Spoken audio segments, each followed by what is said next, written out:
Hello, everyone, and welcome. Today we do another show. I'm gonna have to rename the show. I think I still have it as the Sunday Show with Sean.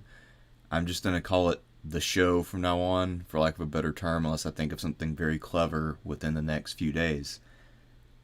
Obviously, we cannot keep to a regular schedule for a number of reasons, both of us being busier than in the last couple of years. Alright, so everybody, welcome, and be sure to confirm that you can hear me. So that way we can get into today's programming a little bit faster. I actually wanted to do an early stream today because I'm actually going to a Halloween party, a little bit of an early one, but still. And I want to go ahead and get through this. We got 43 independent minor warlords and officials to get through. Alright, cool. So we're all on the same page. Let's do this. So, thank you again, Nimble Dick, for the £10 donation, which I guess translates to exactly $11.30. I guess that means actually inflation in Britain must be worse than it is here, because usually the ratio of pounds to dollars, the pound is worth more in relative terms. I wasn't aware of that at the moment. Alright, so let's jump in. We'll do a few of these guys real fast and then come back to make sure things still going alright. So our first minor warlord is someone you may or may not have heard of. And just because these guys are minor in the sense of competing for dominance in the Three Kingdoms does not mean that they were necessarily less capable than the major players. One of the biggest obstacles to success for these guys, as we'll see, is age. So if you are on the older side when this period begins and you want to vie for control, you're going to be in trouble. Or if you're too young and you come to power and you have to face off against veteran leadership, you're also going to do very poorly. So age is going to be a huge factor here that is, well, it's not quite fair, but it will play a big determinative role in who succeeds and who fails. So also, for some of the people I chose to represent here, they were not major enough to have a big role in the novel and therefore don't have Koei face portraits. So I chose the creepiest generic face image I could find because, well, we're near Halloween, so why the fuck not? Alright, first up we have Ding Yuan. You probably associate him with Lu Bu. So Ding Yuan was actually born into a poor family. He then won his place in the world through his bravery.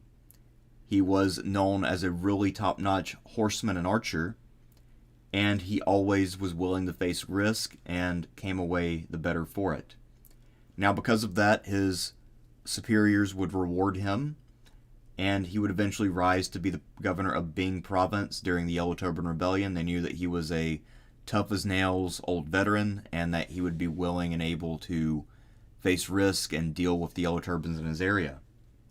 Now, by this time, he is getting up there in years, and he's looking for younger talent to help him keep things in line, and one of the men he recruits is a young, strapping man named Lu Bu. In many ways, Lu Bu also doesn't grow up rich and is known for his athleticism, horsemanship, archery, all that. So perhaps Ding Yuan and Lu Bu took a liking to each other, or at least Ding Yuan liked Lu Bu. He saw Lu Bu as kind of a younger version of himself, so he recruited him and tried to be a mentor to him. It's only in fiction that he adopts him as a son. By this time, Lu Bu was in his late 20s, and that would have been kind of weird. So anyway, Ding Yuan will become Lu Bu's mentor, and Lu Bu will be something of a personal secretary. I don't know if I've mentioned this, but I also have a theory that Lu Bu's real contribution is less about his pure strength and more about his overall skill as a general. But we don't need to get into that now. That can be a future topic or something that I talk about if I get a big super chat. So, during the crisis at court where Ho Jin is in a feud with the eunuchs, among the generals who are invited, of course, is Dong Zhuo. Another is Ding Yuan. But Ding Yuan will only arrive after Dong Zhuo has arrived and the eunuchs are all dead because of Yuan Shao. By the time that Ding Yuan arrives, Dong Zhuo has already seized power, And Dong Zhuo also will now see Ding Yuan as a threat because Ding Yuan was clearly senior enough to be invited at the same time as himself, and he notices that Ding Yuan has an impressive young man with him, so Dong Zhuo will win over Lu Bu. Now in fiction, of course, he uses a beautiful woman, Diao Chan, or no, wait, that's later, sorry. Diao Chan is used to lure Lu Bu away from Dong Zhuo. But in fiction, Dong Zhuo wins over Lu Bu with a horse red hair. Historically, once Dong Zhuo seduces Lu Bu to come over to his side, Lu Bu will enter Ding Yuan's quarters. Apparently the two were very close, and Lu Bu will murder him while he is reading. Now, as someone who loves to read and gets absorbed in books often, I find that incredibly offensive, and when I learned that little detail, it made me lose a lot of respect for Lu Bu. Not that I ever had that much to begin with. So Ding Yuan dies in this way, and yeah, so now how do we rate him? Well, he's a self-made man. I kind of like that. But his deeds are pretty underrepresented. We don't really know exactly what he did as a younger man. We also don't know exactly what he did to face the Yellow Turbans because I guess Liu Bei was not close enough by for the writers of the histories from this period to be interested, because both of the major sources from this period were written by descendants of the Shu generals. I also can't hold getting betrayed against him because this was Lu Bu's first betrayal. No one would have thought to see it coming, especially since Ding Yuan was lifting this guy out of obscurity. I think I'm going to give him a C, just based on the fact that clearly there was some basic competence, but it's very hard to see exactly what he was capable of, just because, again, he does not fit the main narratives and doesn't get a lot of playtime in the histories or even in fiction. Next up we have Zhang Yang. He was born as Chu Yan, but then he decided to change his name later in life. He was famous for forming a bandit group in the Taihang Mountains in 184, so he was taking part, or at least taking advantage, of the Yellow Turban Rebellion. He joins up with another bandit whose name is Oxhorn Yang, or Zhang, excuse me. And when Oxhorn is fatally wounded, Zhang Yang will adopt his surname in order to honor his memory, and then also change his given name from Yan to Yang. Now he will try to lead the whole bandit group by himself. He creates a larger alliance of bandits known as the Black Mountain Bandits, and they will be active in the northeast near Shangdang and Heinei. Well, I guess that's... When I say northeast, I mean in relative terms to China as a whole. Actually, this would be more like central northern China by the standards of the Three Kingdoms period. So it's not, say, facing Korea. In 190, Zhang Yang allied himself with Gongsun Zan and helped him against Yuan Shao a little bit. However, there was a peace between Yuan Shao and Gongsun Zan in 192 after Yuan Shao won a major victory. So he used the lull to launch an expedition into the mountains to try to oust Zhang Yang. And this was a fairly intense battle where Zhang Yang managed to survive but does suffer some heavy casualties. Part of the reason why Yuan Shao was willing to mount a major expedition is that at one point, in order to aid Gongsun Zan, Zhang Yang had mounted a diversionary attack on the city of Ye, the largest city in the north, and also Yuan Shao's capital, and apparently it had come relatively close to success. When Gongsun Zan was dealing with his last siege, Zhang Yang tried and failed to mount a relief expedition. After this, Zhang Yang will go somewhat quiet for a while, and then after Cao Cao is dividing up Yuan Shao's sons and he's about to defeat Yuan Tan in 205, Zhang Yang will surrender and join Wei. He becomes a general, he wins a noble title, and at that point he kind of fades away a bit. A lot of the guys who joined Cao Cao are used until they die, but it seems that Zhang Yang retired peacefully, or else he didn't really do much. Maybe he became an administrator. At his peak as an independent leader, he had an army of at least 20 to 30,000 foot soldiers and several thousand cavalry. And when he surrendered to Cao Cao, he brought over all of this force, or what remained of it, which would have been a fairly major addition even to a large force. Zhang Yang, for me, I can't quite put him in S just because he doesn't have a signature deed. But clearly, if this man managed to keep a bandit coalition together for 20 years, he reinvented himself. He was a completely self-made man, and then he cashed in at the end and did well for himself and his family. I'm actually going to go with A. He clearly had a lot of skill to do what he did. And by the way, when I'm ranking these guys based on their ability and accomplishments, this is not a moral judgment. I mean, obviously the man is a bandit. He probably murdered a lot of innocent people. But the warlords are not necessarily better than the bandits morally, so let's not even worry about that. Alright. One more, and then we'll check our stream. Next up, we have a man who appeared a lot during the last stream, and that would be Han Fu, the man who governed Ye before he lost to Yuan Shao. Han Fu was a senior official. He's one of the first guys we'll see who definitely suffered from the problem of being a little old. He was governor of the Ji province when the rebellion broke out. He then returned to court, probably because he was someone who either had no experience or ability in military affairs. He then gets reappointed to Ji in 189 by Dong Zhuo. Once the conflict between Yuan Shao and Dong Zhuo broke out, he decided to join Yuan Shao at the very last moment after fence-sitting for a while. And because he controls Ye, that means he has a lot of resources. And also he's suspect because he owed his appointment to the tyrant Dong Zhuo, as he's now being painted by Yuan Shao and others. Now, as soon as the coalition falls apart and Dong Zhuo escapes to Chang'an, Yuan Shao is looking for scapegoats. Obviously, as the commander-in-chief, he does not want to accept responsibility. And it turns out that Han Fu is the very first person he turned against. So Yuan Shao turned to Gongsun Zan and convinced him to attack Han Fu from the north. But this was a stratagem by Yuan Shao's officers. The idea is to scare Han Fu into asking Yuan Shao for help so that way he can enter Ye under a false pretense and seize power. And that is what happens. So this is how Yuan Shao comes into conflict with Gongsun Zan. Now, according to Yuan Shao, Han Fu deserved all this and provoked him by limiting his supplies.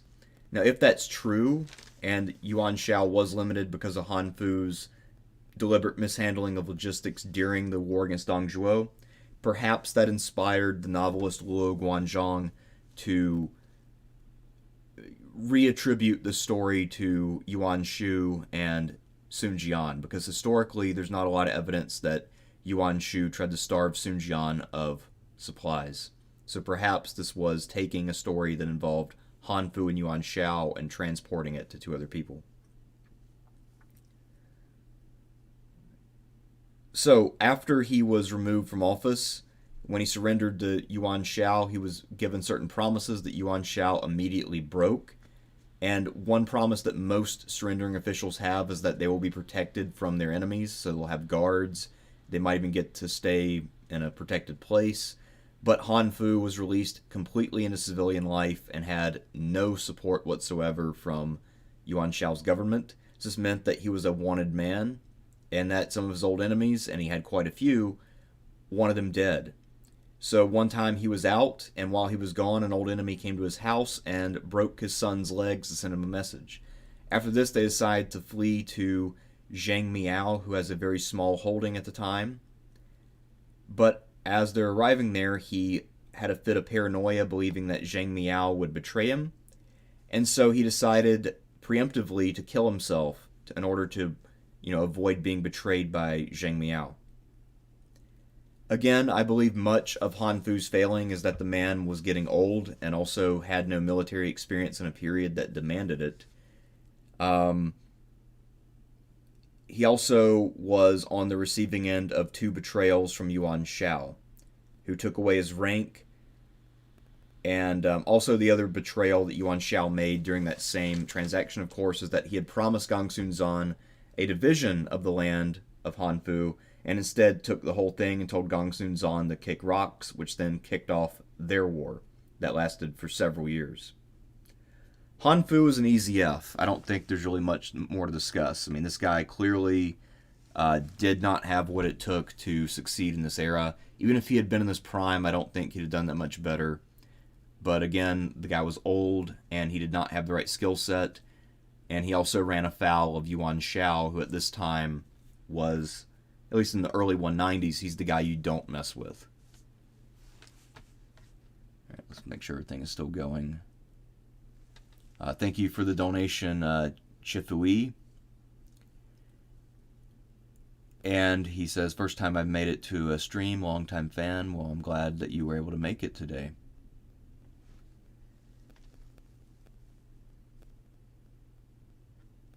Somebody said, serious question, how do you remember Chinese names? I think it's largely because I've been hearing these names since I was a teenager, because I used to play the shit out of the Dynasty Warriors games.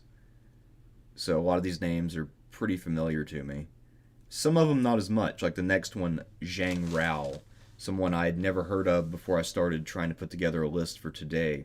And he's our first clay face because he does not have a face portrait. We also don't know much about him, but he clearly did have a major following. He survived the main Yellow Turban Rebellion. And by the way, because the Warlords were so eager to seize power and fight each other, they did not finish defeating the Yellow Turbans before they started fighting each other. So there actually are Yellow Turban incidents throughout the 190s, and even in the very early 200s. And Zhang Rao, I counted him here because he is one of those Turbans who made it into the 190s. And during the early 190s, it's estimated that he might have had a few tens of thousands of men. He also does one thing in this period, and that one thing is to win a small victory over Kong Rong, who we'll talk about later on. Based on the fact he's able to maintain a following and avoid the ire of one of the major warlords for as long as he does, and then inflict a defeat on someone who is very well connected, I have to give him at least a C for that. So Zhang Rao, as a Yellow Turban survivor, gets a C. Another Yellow Turban survivor is a man named Guan Hai. And again, I did not realize he had survived the revolt until today.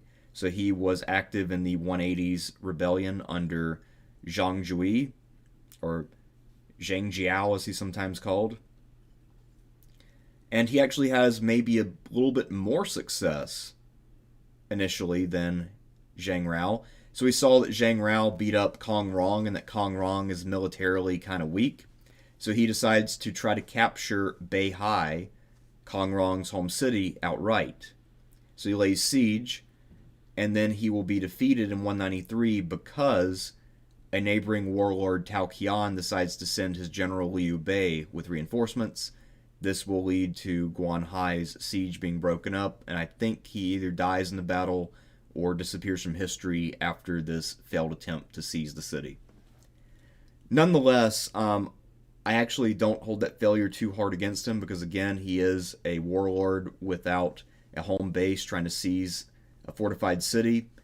And based on the previous experience, there was no reason to think that any one of these warlords would stand with another against the Yellow Turbans after the Dongzhuo coalition fell apart, because at that point the warlords were just fighting each other nonstop.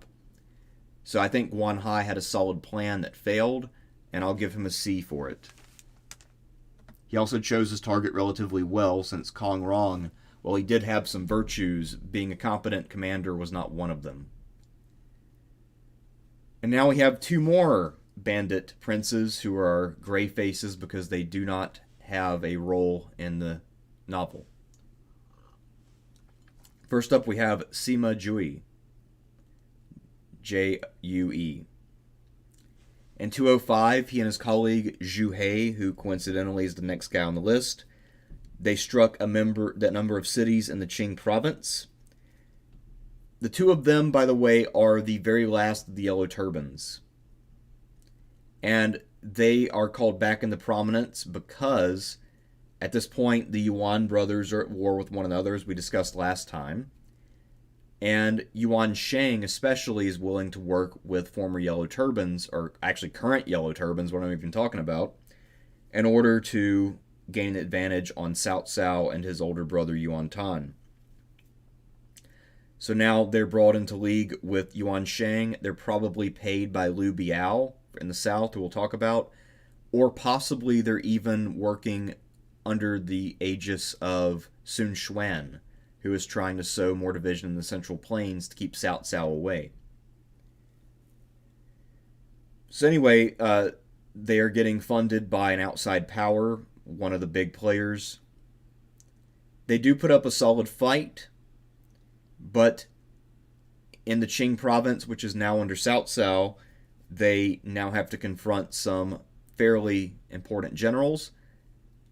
Among the enemy commanders is Zhahao Yuan, one of the very, very best of Wei's generals. And then we have also Zhang Ba, who's not a big deal, and Wu Qian, who also is not a big deal. But anyway, despite the fact that Zhahao Yuan on the other side leading the Wei army, Sima Zhui and his colleague Zhu He will still take several battles to reduce, and Zhahao Yuan's army will suffer casualties in the process. So because of that, both of these last-ditch Yellow Turbans go into the B tier. And we'll see eventually when we get to Wei officers that Zhahao Yuan is possibly a low-key contender for S tier, and at the worst, he's an A tier general. So, I mean, Zhahao Yuan has a lot of accomplishments under his belt. And he's actually more accomplished than his more famous cousin, Zhahao Dun. Now we reach Kong Rong, who, for a while, I was coming to think of as just a guy who got his ass kicked a lot by aging Yellow Turbans. But actually, there's a whole lot to Kong Rong, and he is worthy of an extended discussion. So, a lot of the guys we'll see on this list are people who owe their appointment to the fact that they are minor members of the imperial family. Pretty much all the guys with the surname Liu are related to the Han Dynasty. Kong Rong also has a pedigree, but his pedigree goes back to the philosopher Confucius. He claims to be the 20th generation descendant. But unlike a lot of the guys who are just coasting on their name, he did actually work very hard to follow in his ancestors' footsteps by becoming one of the best scholars of this era and entering officialdom and making a very positive impression based on his performance. When he was just a child, Kong Rong was able to make a very strong impression on the senior official Li Ying by saying that they were old friends. So Li Ying let him in, he looked at him, this is a 10 or 11-year-old boy, and he said, "Well, how have we met, young man?" And Kong Rong's comeback was that, "Well, your ancestor Lao Ji knew Confucius, who's my ancestor, therefore we're friends." And someone at court quipped that clever boys don't always become clever men, and Kong Rong, still being sharp-witted, retorted that the man saying that must have been a very clever boy indeed, if that is true. That got a laugh out of everyone. In general, Kong Rong had the ability to be sarcastic and to burn people without offending them, which is a very rare skill. I mean, we talked about Cicero on this channel in the past, who was excellent at burning people, but it always came back to bite him in the ass in the end, because that meant that there were plenty of people who wanted to see him suffer, because he embarrassed them at parties or in meetings of the Senate or whatever. And so, having a sharp wit was not always an asset. Interestingly enough, there's also a Confucius quote about that very thing, where he says that being a quick wit is not necessarily an asset because of how many enemies it can make you. And I have to imagine that because Kong Rong was able to be a quick wit without making enemies, that he must have invested quite a bit of time into making sure that he had the exact right approach to that. By the way, the reason why he's a descendant of Confucius, despite the seeming name confusion, Confucius is kind of an early anglicization of the name Kong Qiu. So K-O-N-G and then Q-I-U was the actual name of Confucius. So Kong Rong, is just a purely Chinese name. I'm probably not pronouncing it right, but if you see it on paper, you'll understand exactly what I'm talking about. Anyhow, so just to clarify that a little bit. He joined the coalition against Dong Zhuo, and one of his generals was killed at Hulao Gate. Later on at Beihai, he became beloved by his people, but militarily he was indeed weak, as we've covered. During the Guanhai incident, apparently at this time Taisha Si was visiting, the famous general who later served in Wu.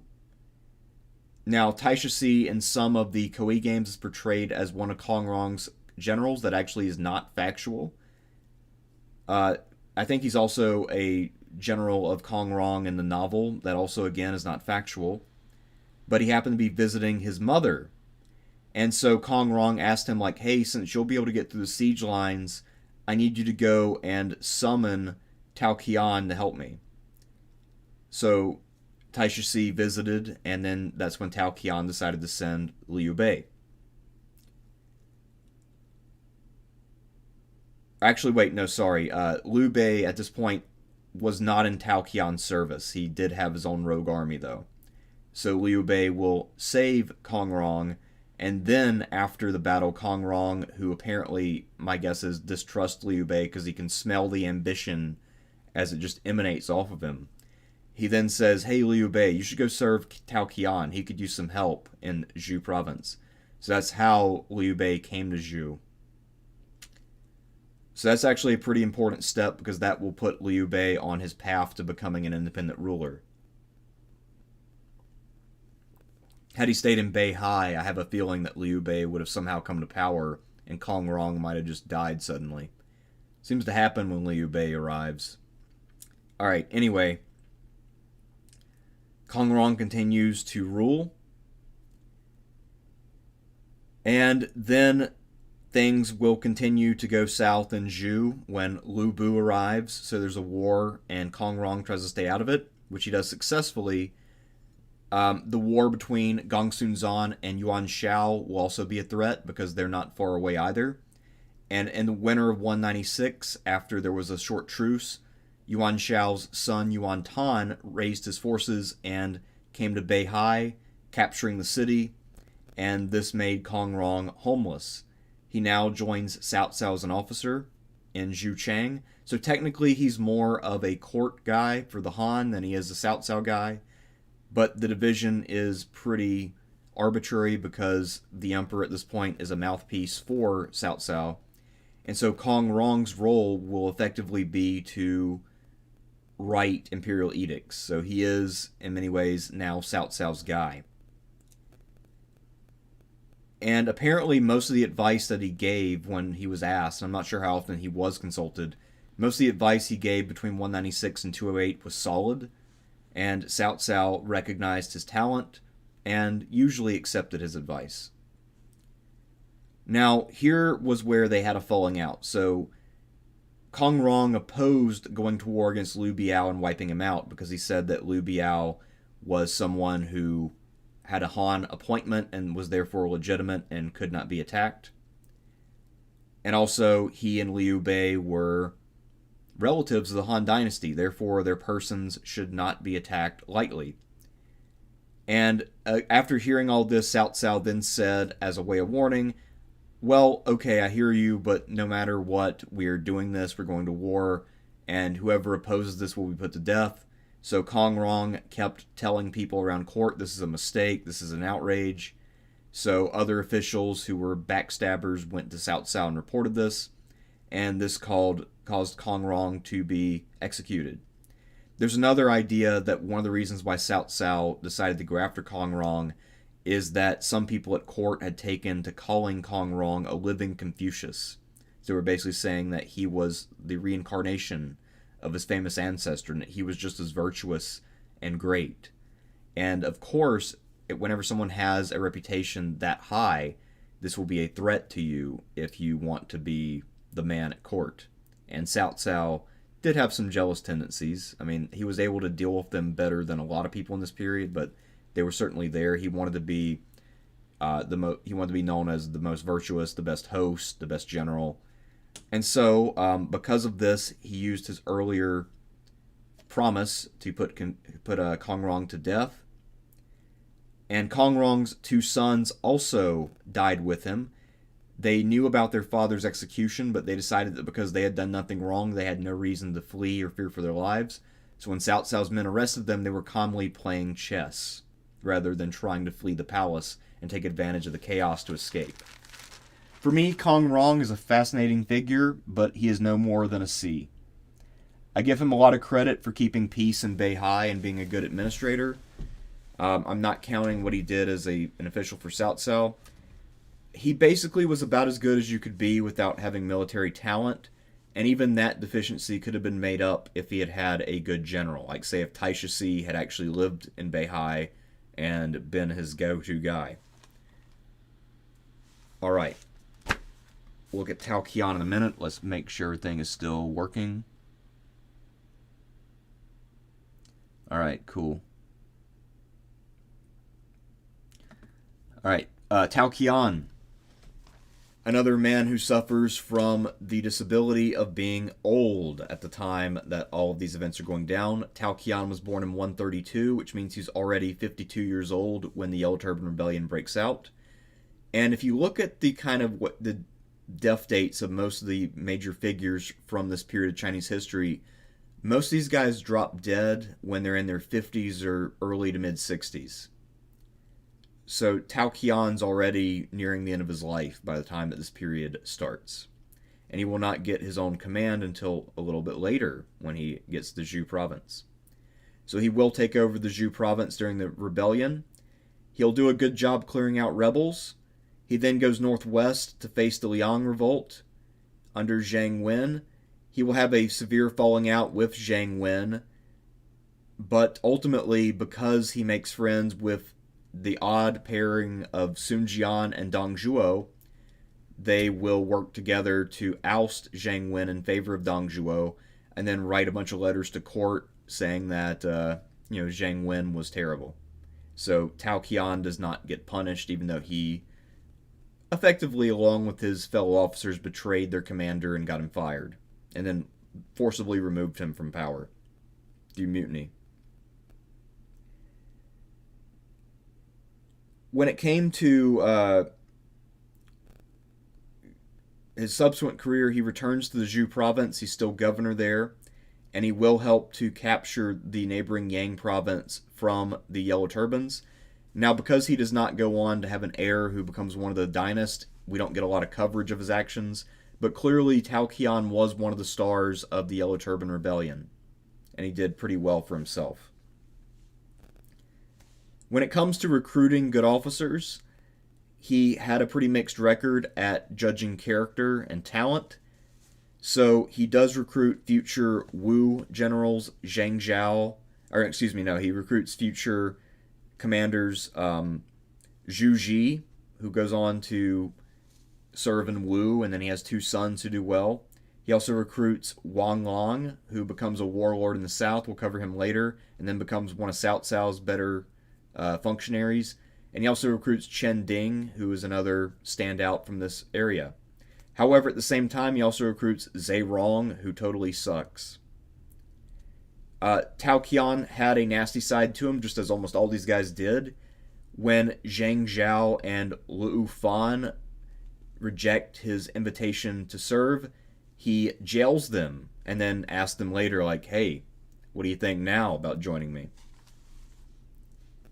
They never do serve him, but later on they will go and serve Sun Ce. Ironically, Tao Qian will also try to harm Sun Ce's family, possibly because Sun Ce was one of Yuan Shu's generals, and Tao Qian was one of the many people who opposed Yuan Shu. In fact, it appears that he decided that Yuan Shu was garbage before it was cool, a distinction he shares with fellow old guy Liu Biao. In 193, the general Zhang Kai will attack a baggage train in Tao Qian's territory. It appears Zhang Kai was in Tao Qian's service, but again, kind of like Zhe Rong, was not necessarily the best guy, had a little bit of an independent streak, i.e. he wanted to do a little bit of brigandage to fatten his wallet. And in this baggage train was an old man, Cao Cao's father, Cao Song, and Cao Song will die. Now this will make Cao Cao furious, and this will lead to war. Tao Qian is unable to appease his anger. He gets aid from Tian Kai, who is Gongsun Zan's commander in the east. He also gets aid from Kong Rong, and then Liu Bei at this time will join up on Kong Rong's recommendation. So this will be Tao Qian's major war against Cao Cao. Cao Cao will invade again in 194, but then he'll be interrupted because of the revolt in Yang and arrival of Lu Bu. So there's a balance of power now. Cao Cao, who's more powerful, is being held back. But then there will be a revolt. That same year, 194, Tao Qian will die. And with his death, his subordinates Mi Zhu and Mi Fang will look for a new governor, and they will turn to Liu Bei because he is a cousin of the imperial family. Liu Bei supposedly said, we should offer this to Yuan Shu. But Kong Rong happened to be nearby and said, no, it'd be better if you took it. Because again, like everybody else, Kong Rong thought that Yuan Shu was a massive piece of shit. Now, in fiction, Tao Qian begged Liu Bei to take over for him because he was getting old and he wanted Liu Bei to be his successor. In practice, however, Tao Qian made no arrangements for his succession, and Liu Bei happened to be there and happened to be ingratiating. So, Tao Qian overall for me is still a B. I think he did a pretty good job, especially during the revolt. And again, his primary failing, if you can call it that, is that the guy was too old. And, well, not his fault, but he just was not able to establish enough control over his own subordinates, and he had no chance trying to take out a prime tiger like Cao Cao. Next up, we have another gray face, another bandit. Well, actually, he's not a bandit, but we'll talk about him. Zhang Xiao. So he first appears as an administrator in Guangling in 190. He then joins the coalition against Dong Zhuo, being one of the most minor guys there. His brother is Zhang Miao, who came up earlier as the guy that Han Fu tried to flee to. The two of them will side with Lu Bu against Cao Cao and Yan. So when the Yan revolt breaks out, the two of them are right there beside Lu Bu. However, they lose, and while Lu Bu is able to escape to Zhu and get help from Liu Bei, Zhang Xiao is not able to get away and finds himself besieged in Cao Cao's hometown, Qianlu. Rather than surrendering the city, he commits suicide, and he takes his whole family with him, by the way. In fiction, his suicide is caused by self-immolation. That does not appear to be the case historically, but it is a cool little detail to add. For me, Zhang Xiao, of course, is a failure, but I can't quite put him in F. The failure's not severe enough, so he goes in the E. And now we have somebody who has gained a little bit of a following in recent years because Koei likes to include a certain number of female characters. Her name is Zhang Jiang. And unlike a lot of the female characters in modern Dynasty Warriors and Romance of the Three Kingdoms games, she is real, 1, and 2, was an actual participant and not just someone's wife. So Zhang Jiang is a bandit leader. She's a woman who leads a bandit group in the Dongping Commandery around 210. Unfortunately, despite the fact that she's got a little bit of fanfare in the last few years, she really is not very successful. One of Cao Cao's staffers had a dream that foretold of a woman bandit, and supposedly he figured this out because he saw a snake with 4 legs. I don't see the connection, but maybe some of you do. So Cao Cao decided to send out a small force to deal with her, and that small force succeeded on the first foray, so Zhang Jiang does not have a very long career. There are some who believe that actually there were 2 women leading a bandit group, and their names were Zhang and Jiang, and that, in fact, we're talking about 2 people rather than 1. At any rate, she was a minor bandit. She appears because of just being a curiosity. I can't put her in F because I don't know what kind of resources she had to work with, so I will go with E instead. I'm assuming that she was a very minor player who just happened to be interesting because there aren't that many women bandit leaders. So, yeah, Not very successful, but hey, you have heard of her now, so I guess she is not a total failure. And now we have another minor figure in this period, someone who gets forgotten because he died early, and that is the rebel Song Jian. He led an uprising in Liang in 184, so he was the supreme commander of the Liang province uprising. This was not a part of the Yellow Turban Rebellion, but it does take advantage of it. He will be joined by Bian Zhu, and two of his major subordinates in the revolt are Han Sui and Ma Tang, two men who will play a pretty major role later on, and both of whom appear on this list later. This is the revolt that Dong Zhuo gained fame for suppressing, after he, of course, seized command from his commander. Song Jian, after this revolt, will return to his native Fuhan, and he will then declare himself to be king. The title he takes is King of the Sources of the River who will pacify Han. So he's basically saying he will restore order at one point. Or maybe he'll just rule at the headwaters of the Han. He apparently stays very quiet. So it's not until 214, during the winter lull, when Cao Cao will look around and say, oh wait, is that Song Jian guy still around? Yeah, I thought he got beaten 30 years ago. I guess he's still alive. Zhahao Yuan. If you're bored, go deal with him, I guess. So Zhahao Yuan will go and kill Song and his officers. For me, I'm just impressed that he was able to hold out that long in such a minor, out-of-the-way place.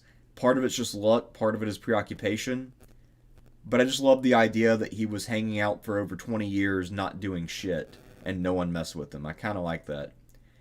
So for me, I'm going to go with C. It's hard for me to go higher than C because he doesn't really do that much, but he leads one major revolt and then manages to achieve independence and stay out of the way of all these other conflicts. And indeed, he also stays out of the massive revolt by Ma Chao and Han Sui somehow.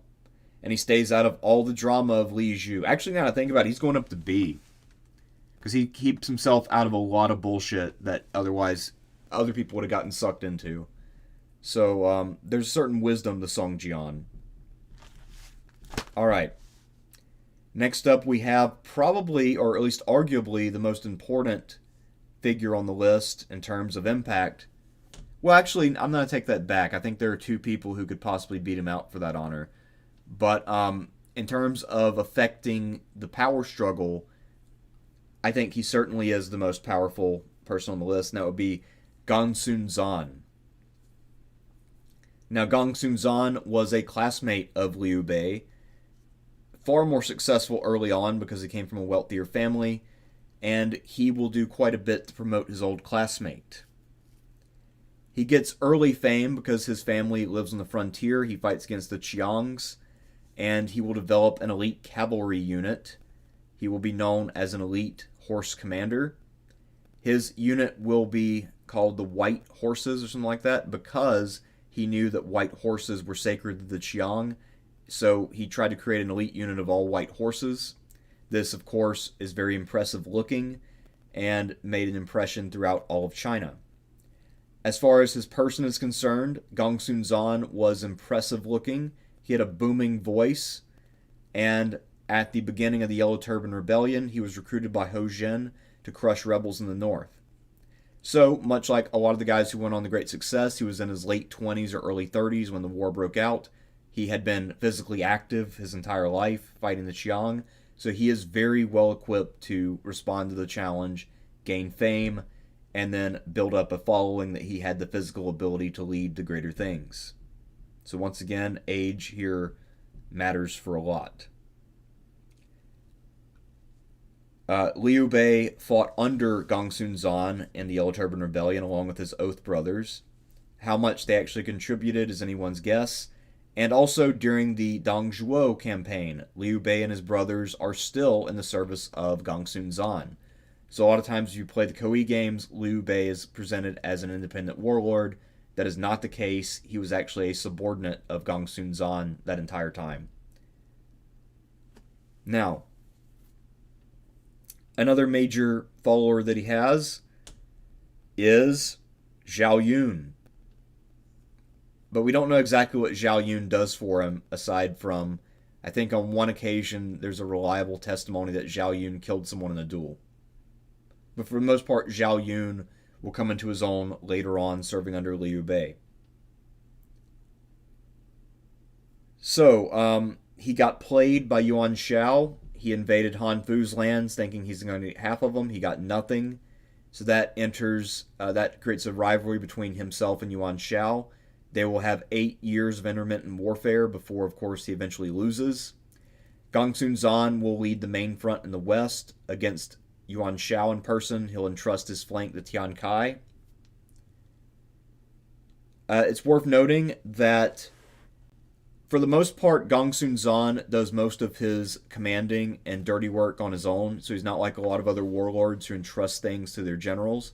And that might be one of his problems, because part of the reason why Liu Bei, Guan Yu, Zhang Fei, Zhao Yun, and others might have left is because they're not getting a chance to shine. Because Gongsun Zan is not giving them a chance to. He's leading all the battles, he's fighting in the front lines, and so around him, those opportunities don't exist. When the war resumed for the last time in 198, he was taken by surprise. He did not know the war was coming. And he also thought his men's morale was more solid than it was, so he allowed himself to be besieged in order to try to create a sense of urgency. He thought this would give his men an opportunity to sally out, win a great victory. This was a huge miscalculation by a guy who was a fairly charismatic and capable leader of men, so this was a fatal mistake. He tried to keep the men rested by defending a central position in rotation, but instead the men began to desert, and they lost hope. They thought that they were screwed. So Gongsun Zan then retreats to his central tower. The enemy launch a fire attack. It gets out of control. It spreads into the tower, and Gongsun Zan and his family all perish. I've always kind of liked Gongsun Zan, but that being said, he does not do all that well once he becomes an independent warlord. He clearly had abilities, but I think he was too headstrong and needed a good advisor, and also he needed to learn more about delegation.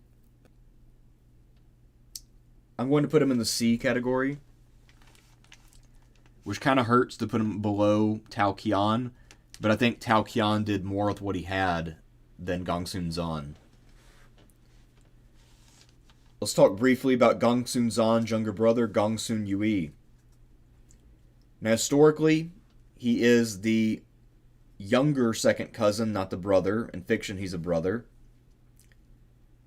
And his job is to aid Yuan Shu against Yuan Shao when Yuan Shu was trying to seize territory from his brother before he eventually goes south and starts his own movement. So Gongsun Yui is intervening. So this is after, of course, the Han Fu debacle where Gongsun Zan got left empty-handed. So Gongsun Yui will team up with Yuan Shu's go-to general Sun Jian, but then he gets quickly killed in action by an arrow. And his death will then be the pretext for Gongsun Zan to officially declare war on Yuan Shao, because before he was just intervening in a succession dispute of his quote-unquote friend Yuan Shu. Now he's in earnest declaring war. In fiction, Gongsun Yui is the younger brother of Gongsun Zan, but again, historically, he is a second cousin. And also in fiction, he will be killed trying to negotiate with Han Fu. And then Yuan Shao's men will kill him while in ambush trying to pretend to be Dong Zhuo's men. That's the fictional account, but in reality, of course, he dies in action leading an army. Gongsun Zan will have a son named Gongsun Zhu, XU, and he will be the guy who goes to fetch Zhang Yan. Of course, they arrive too late. They arrive too late. Sorry. Yeah, these Chinese names can be tongue twisters after a while, even if you have some experience thinking about them and saying them aloud. And this whole past week, I was lecturing on China, so yeah, it's part of why I did this when I did. As for Gong Sun Zhu, he will not go on to make a big impact, or Zhu, not Zhu. Uh, he ends up dying later on fighting the Xiongnu, and so far as I know, that is where the line of Gong Sun Zan ends. As for Gong Sun Yui, he, for me, is a D.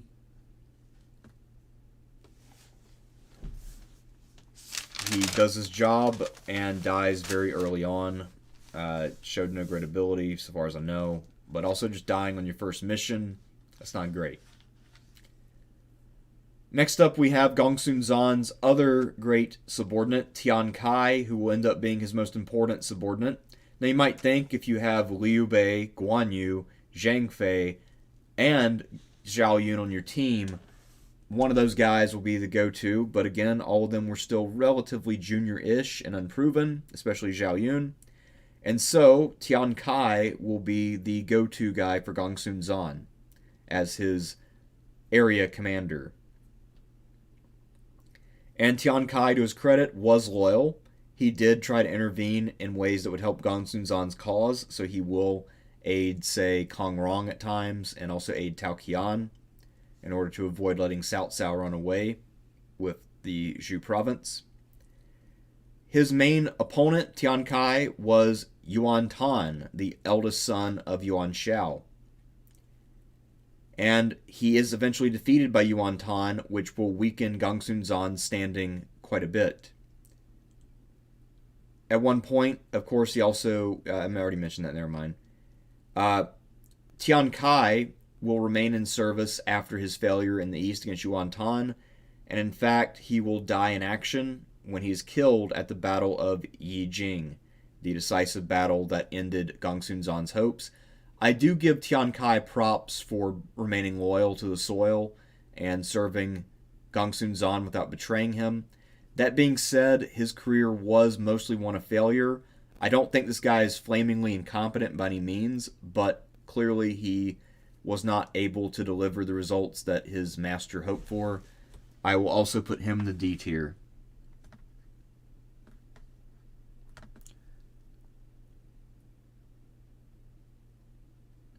All right. Yes, this is based on history, and pretty much all the facts I'm giving you right now are historical. I'm trying to specify when something is fictional.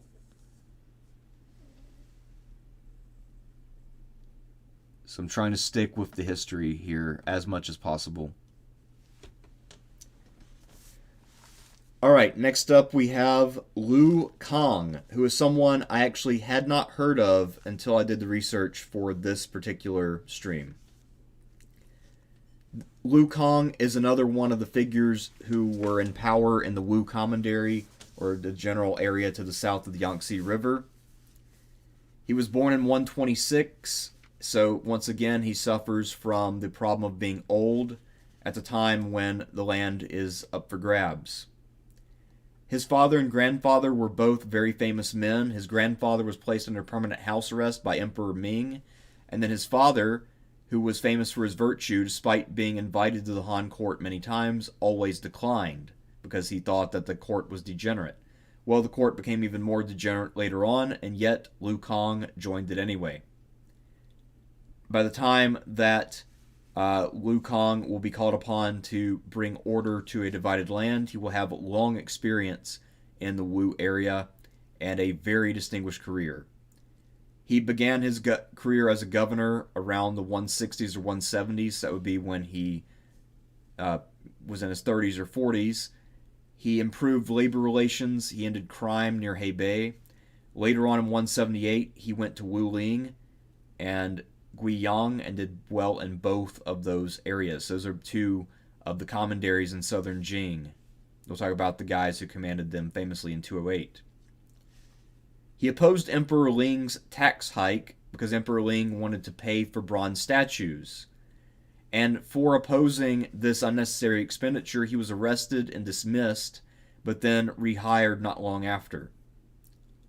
And the reason he was rehired is because in 180 there was a big bandit revolt near Lujiang led by Huang Rong. So this is before the Yellow Turban Rebellion in 180. And yet, despite the fact that this is before the Yellow Turban Rebellion, the rebels still have 100,000 followers, which in many ways should be thought of as a preview of the Yellow Turban Revolt, since clearly it's not that hard to get large numbers of people to follow you. Liu Kang will prevail. He'll then be rewarded by Emperor Xian. And this takes him quite a while to do, apparently, because by the time that he comes back to court, or wants to come back to court, it's 190. So it takes him about a decade to deal with this revolt in the south. And this does cement his reputation there, but again, he misses out on the Yellow Turban Rebellion as a whole, and also on the rise of Dongzhuo, sorry. Now, after this point, his nearest threat is Yuan Shu, who's arrived in the south. Yuan Shu asks for grain, and Liu Kang will refuse, and that means Yuan Shu sends his young bulldog, Sun Ce, to fight him. This will lead to a 2-year siege, and during that siege, Liu Kang will end up dying at around the age of 70. Many of his relatives will also die during the siege. Liu Kang, in many ways, is not an independent warlord. He's really a Han loyalist, and I really wish I could go back in time and put him on the Han list instead, but I do the best I can, so he appears here instead. What I did not know as well is that right before the siege of Lujiang began, he sent his son Liu Jun to the Han court, and he also sent his younger son Liu Ji to Wu, along with his grandnephew Liu Jun, the famous Wu general. And because when Liu Kang died, Liu Jun was older than his cousins, he became the new head of family, and when he would join up with Wu later on, he would be the main representative of the family. And then Liu Jun's son also became a famous commander in turn. And I believe his son might have been named Liu Kang as well, in honor of this man. For me, Liu Kang is an S-tier general. He does well at every aspect of his job throughout his entire career. He has no real setbacks or blemishes. And he even manages to detain Sun Ce for 2 entire years. If you know much about Sun Ce's career, that is no small feat. And this is an old man doing it. Of course, his family name will be kept strong because Liu Jun will go on to be one of the better generals of his generation. I don't think he is quite on the same level as, say, Zhou Yu, the winner of the Battle of the Red Cliffs, but still, Liu Jun was pretty legit. And now we begin what will seem like, and indeed be, a never-ending exploration of members of the imperial family who owe their position to their last name being Liu. So we start with Liu Dai. He was a senior official at court, palace attendant. He then became inspector of Yan province. In 190, he will join Yuan Shao's coalition against Dongzhuo. Later in the year, he requests supplies from Qiao Mao. Qiao Mao refuses, so he has him killed and replaces him. He will stay neutral when Yuan Shao fights Gongsun Zan, while trying to marry into both families. So he's secretly trying to arrange marriages between his family and theirs, and trying to create a network here. And of course, both of those guys, in theory, are interested in marrying a Liu. But the war comes to him nonetheless, as both of them intervene on various pretexts. He asks one of his advisors, Chang Yu, who later goes on to be one of Cao Cao's advisors, what to do, and Chang Yu says to side with Yuan Shao. This ends up being good advice, because right after Liu Dai decides to go with Yuan Shao, that's when Yuan Shao will win a decisive victory in 192 at Zheqiao. It's also in 192 when the Yellow Turbans, who are still in the Qing province, will enter in the Yan. Now, at this time, Liu Dai wants to attack for glory. His officer Bao Jin advises against it, knowing that it's a bad idea and that the Yellow Turbans are still organized and well led. But Liu Dai insists, and then he ends up dying in battle. After that point, Bao Jin will invite Cao Cao to become governor of Yan. That will effectively give Cao Cao a home base and begin his path to power.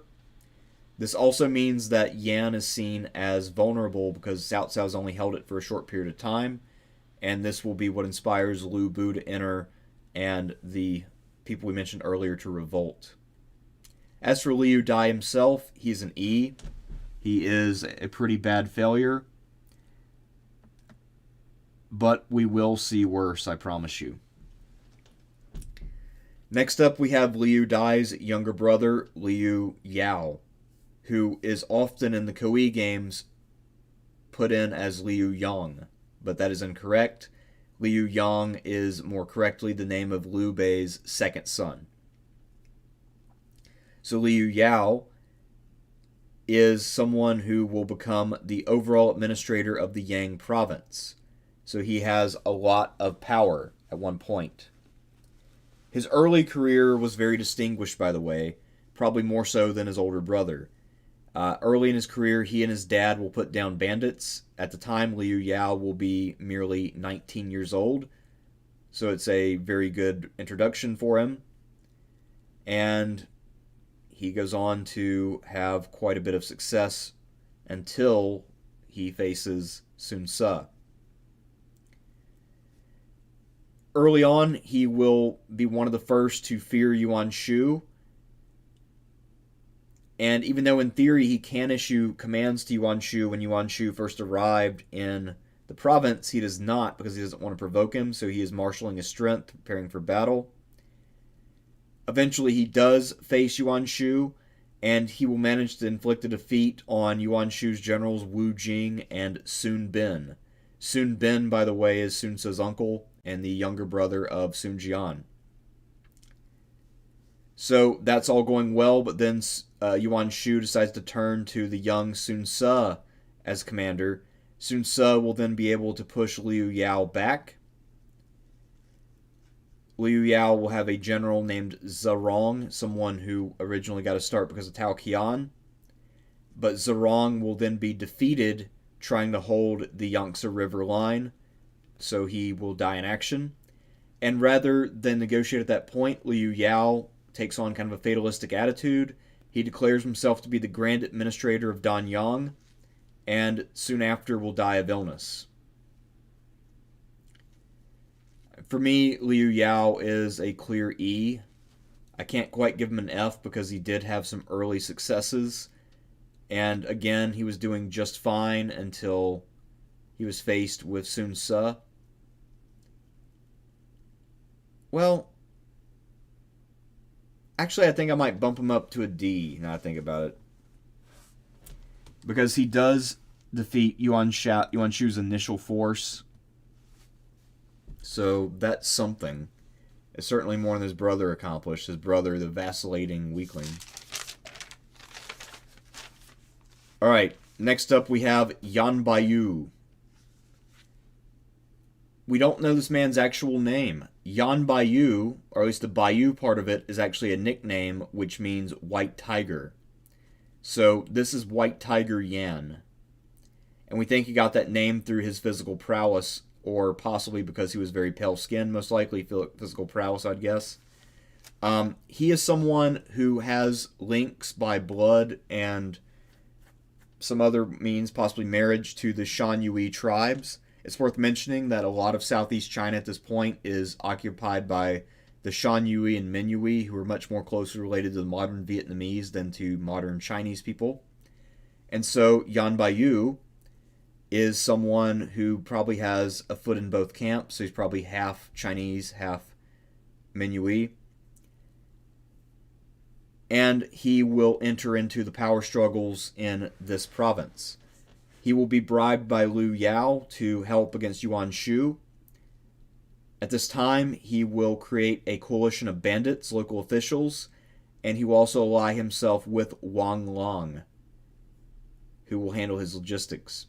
Sun Ce will defeat Liu Yao, which will then lead to Yan Baiyu recruiting more men from the defeated and creating an army of tens of thousands of mostly Shan Yui troops.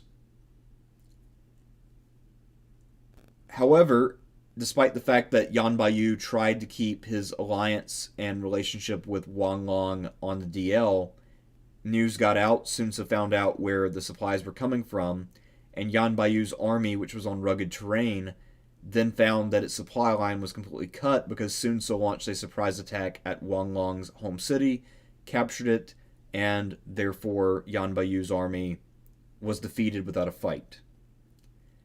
Yan Baiyu will then go to the hills. He'll keep encouraging the Shan Yui to resist Sun Ce, who will eventually, of course, create the Wu Kingdom.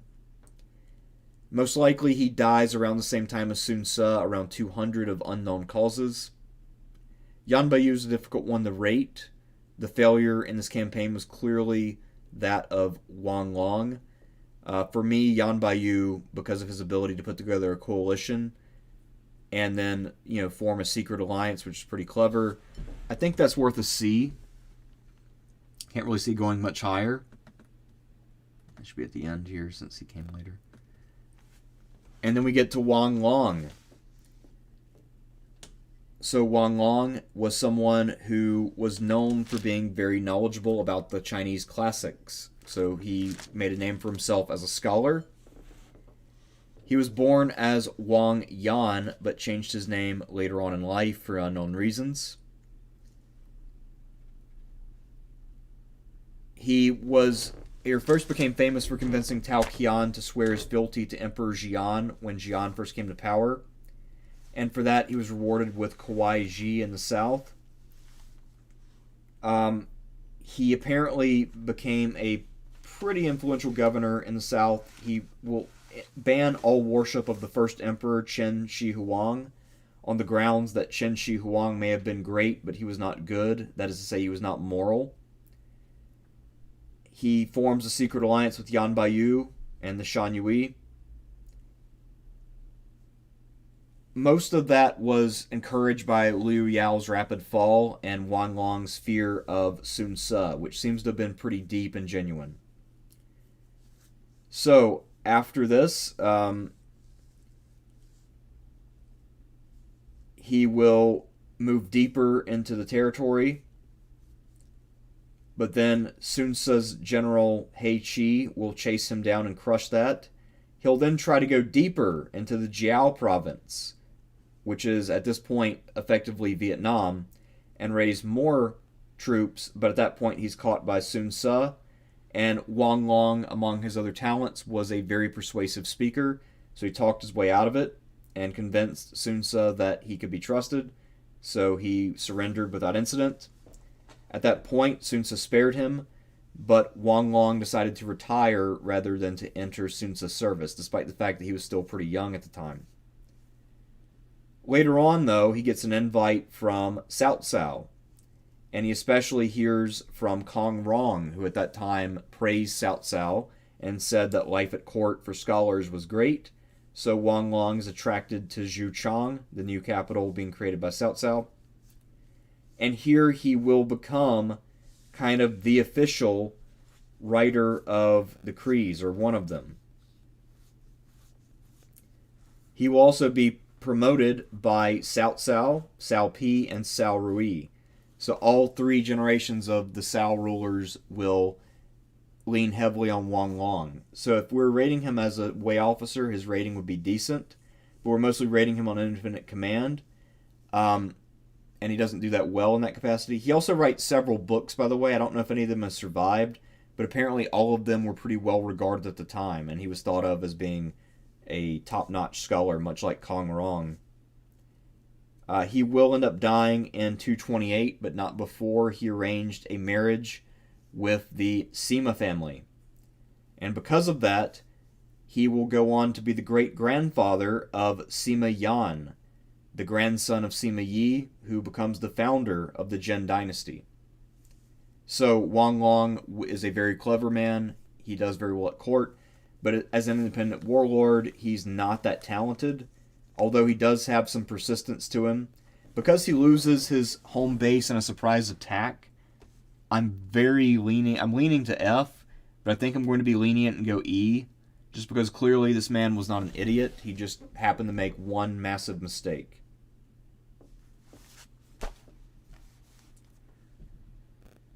Next up we have Zhu Gong, another official down south. Zhu Gong, between 190 and 193, assisted in Yuan Shu's conquest of Yang, and he became assistant commandant of the Wu area at the time.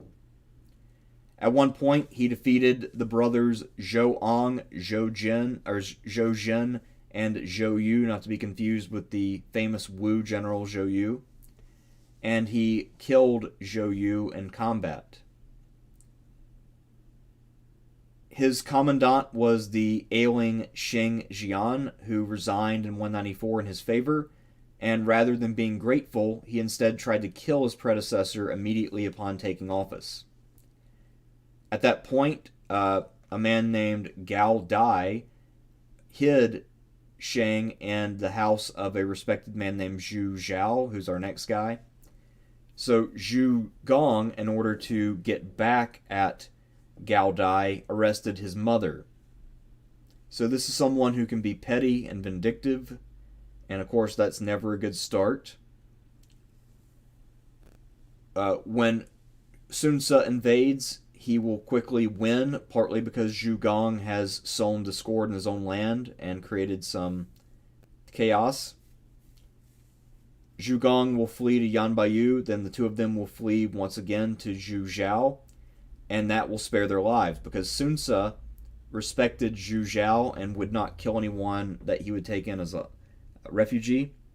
And so that will of course set up Wang Long to go to court, and also will set up Yan Baiyu to flee back to the mountains and try to rally the tribesmen. However, Zhu Gong could not leave well enough alone. So rather than just going home and seething in private, he instead writes a lengthy letter to Cao Cao proposing that he summon Sun Ce to court and then kill him or detain him on some thin pretext. But unfortunately for him, Sun Ce seems to have been watching him, and the letter is intercepted. Zhu Gong will deny writing it, yet Sun Ce knows the truth and has him put to death. Later that same year, apparently other people were persuaded by his claim that he had not written the letter, and so some of his former subordinates will ambush Sun Ce in the woods while he's hunting and mortally wound him, which will then lead, of course, to his death and the accession of Sun Xuan. The only thing I can see that would possibly keep Zhu Gong out of the F tier is that he did have a few followers who were willing to murder for him. But aside from that, this is not someone who really has anything going for him. So I'm going to have to put him in the F tier. I just don't think that there's much here to work with. As for Zhu Zhao, I was not able to find much on him, but he was a major player. Based on his name, he probably is related to Zhu Gong, but I don't know that for sure. He was a subordinate. He was known for being virtuous and fair. And as I mentioned, he saved the lives of Zhu Gong and Yan Baiyu. And he also had some purchase with the little conqueror Sun Ce as well. Now, my colleagues who study American history tend to think that character counts for rather a lot. I am not in agreement with that idea, but I do think it has to count for something. And for me, Zhu Zhao, he can't really be blamed for Zhu Gong being vicious and not letting it go. He can't be blamed for Yan Baiyu's intransigence, and he can't be blamed for Sun Ce's aggression, all of which contributed to the chaos in the area. I feel like if he had had more power, he would have kept things more peaceful. I'll give him a C as kind of a speculative thing.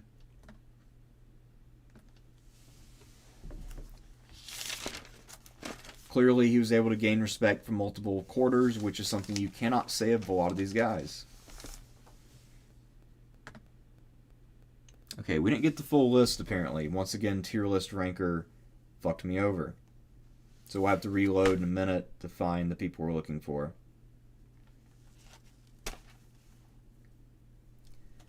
That sucks. That's depressing, actually. Now everybody showed up.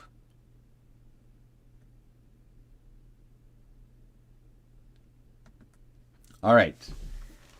Liu Biao. He was born in 142, which means that he does suffer from the too old problem, although not to the same extent as some of the guys we've seen. So he will be in his 40s and 50s during the wars with the Yellow Turbans and then Dong Zhuo. He also, just as his name implies, is a member of the imperial family, and unlike Liu Bei, who will not grow up impoverished, but instead will be quite privileged. He will arrive in Jing province as inspector in 190, get promoted to governor in 192. He's intelligent and an able administrator. He was able to keep Jing peaceful and prosperous until he dies in 208. He does suffer a little bit from being indecisive, as most accounts of him claim. He's not able to really cast a decision and really go for some conquest.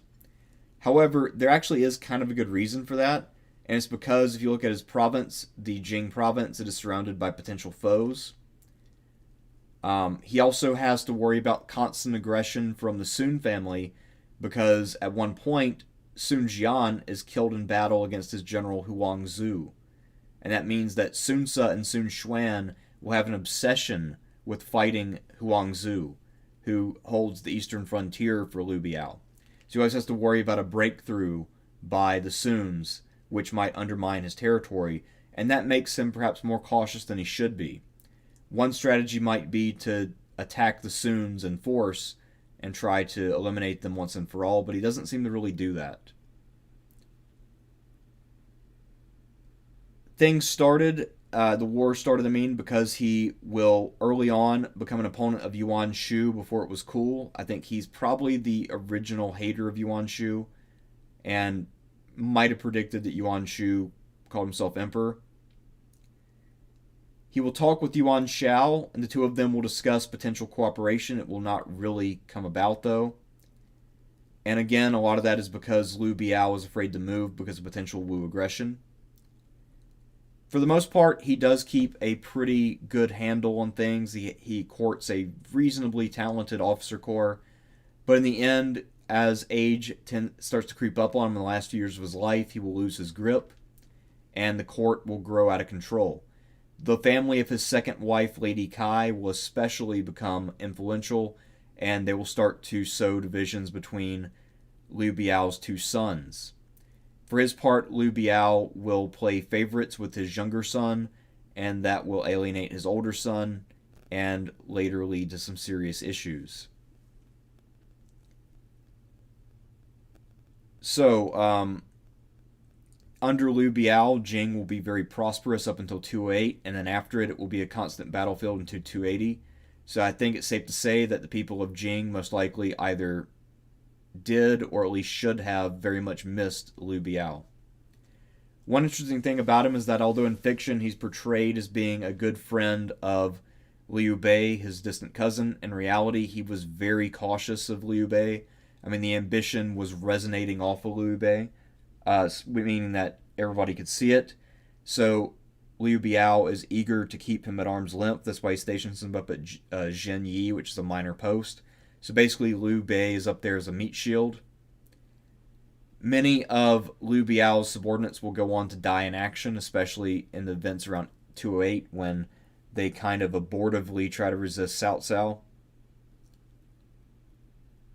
So Liu Biao, if he had had a couple more years to live, it'd be interesting to see how he would have responded to Cao Cao's invasion. But partly the reason why Cao Cao invades in 208 is precisely because Liu Biao is gone, which makes me think that even an ailing, elderly Liu Biao was still seen as capable. I'll give him a B. It's also interesting to speculate what would have happened in terms of things like Cheng Ban and Chur Bi if, say, Liu Biao had still been alive.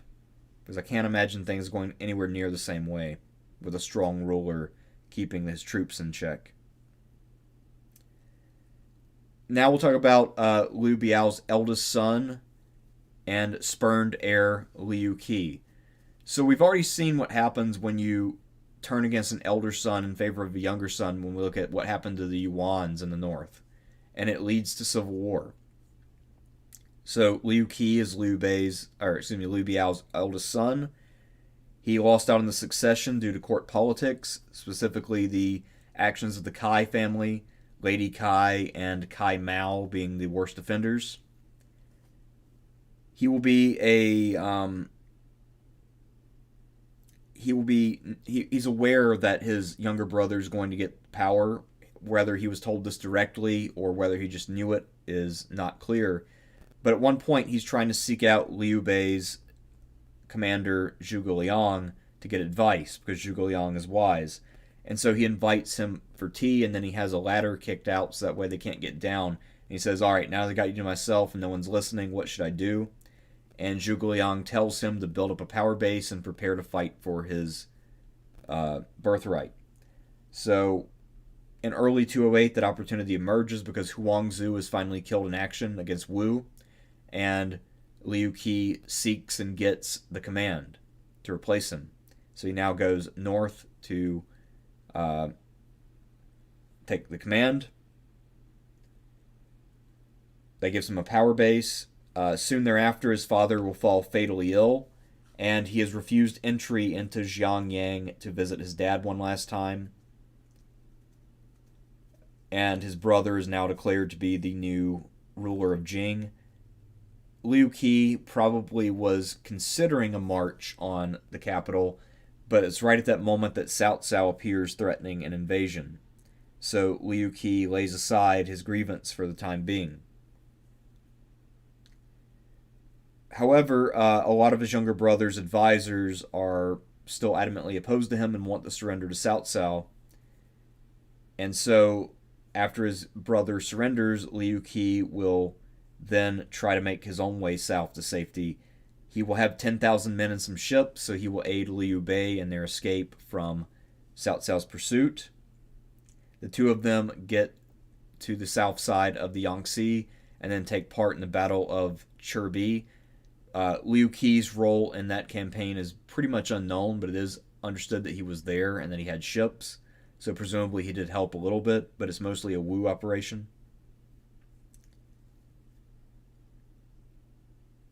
And partly his role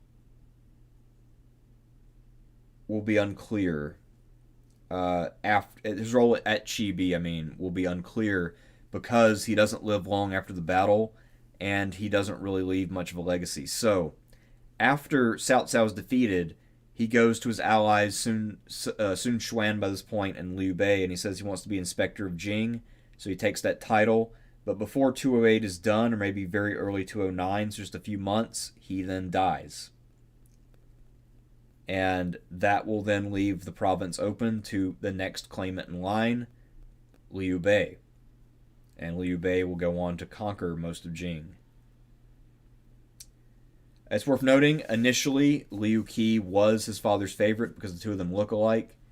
His mother died very young, so this is also the mother of his younger brother, Liu Kong.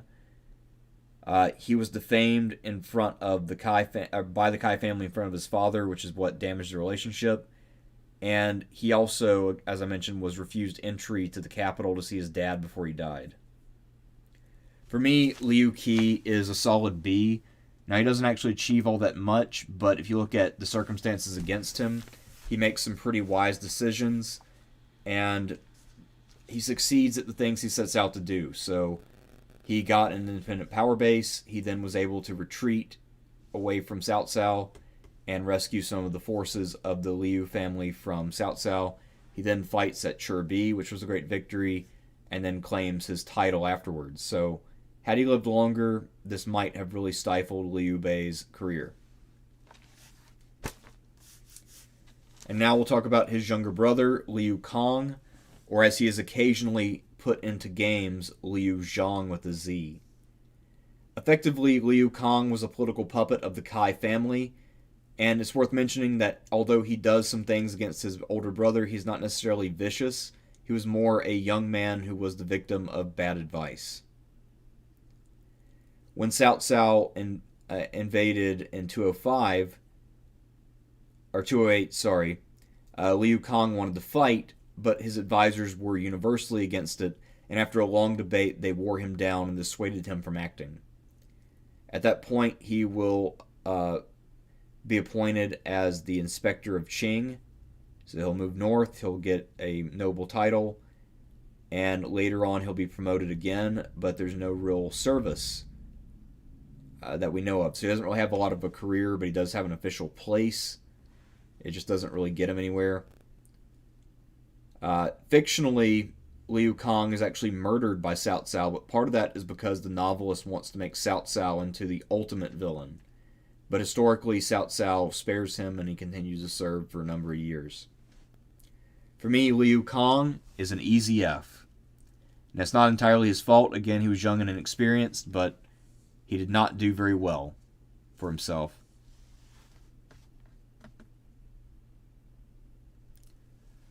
Quick super chat. Papa Gay Taucher asked, "Hello, Thersites. Have you ever been to Greece?" No, I have not, but I really desperately want to go someday. I've not gotten to go to Europe at all, actually. Partly it's because when I was doing my dissertation, I was mostly writing about text rather than about archaeology or something more physical that would demand me going, which in retrospect was kind of a mistake. But I guess it's a mistake I'll have to live with and make good at a future date. Alright, next up we have the 4 men who govern southern Jing as Liu Biao's subordinates, starting with Han Zhuan. Now, in the novel, he gains a reputation for he gains an undeserved notoriety for cruelty, but in reality, he does not deserve that. Historically, Han Zhuan was the governor of Changsha. He was a senior servant of Liu Biao, and he had immense popularity with the locals. He's probably there for quite a long time, not just in 208.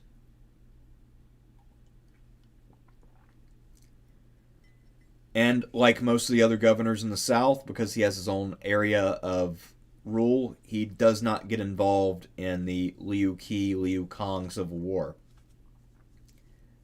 In 209, when Liu Bei invades, he surrenders without incident, historically, knowing that he has no chance and perhaps even not really minding that much. He was so popular among the people of Changsha that they actually built a hall of worship to him after his death. So he was a beloved governor in a way that very few others were. In fiction, he was a bellowing tyrant who was unreasonable, and he demanded that Huang Zhang go out and slay Guan Yu.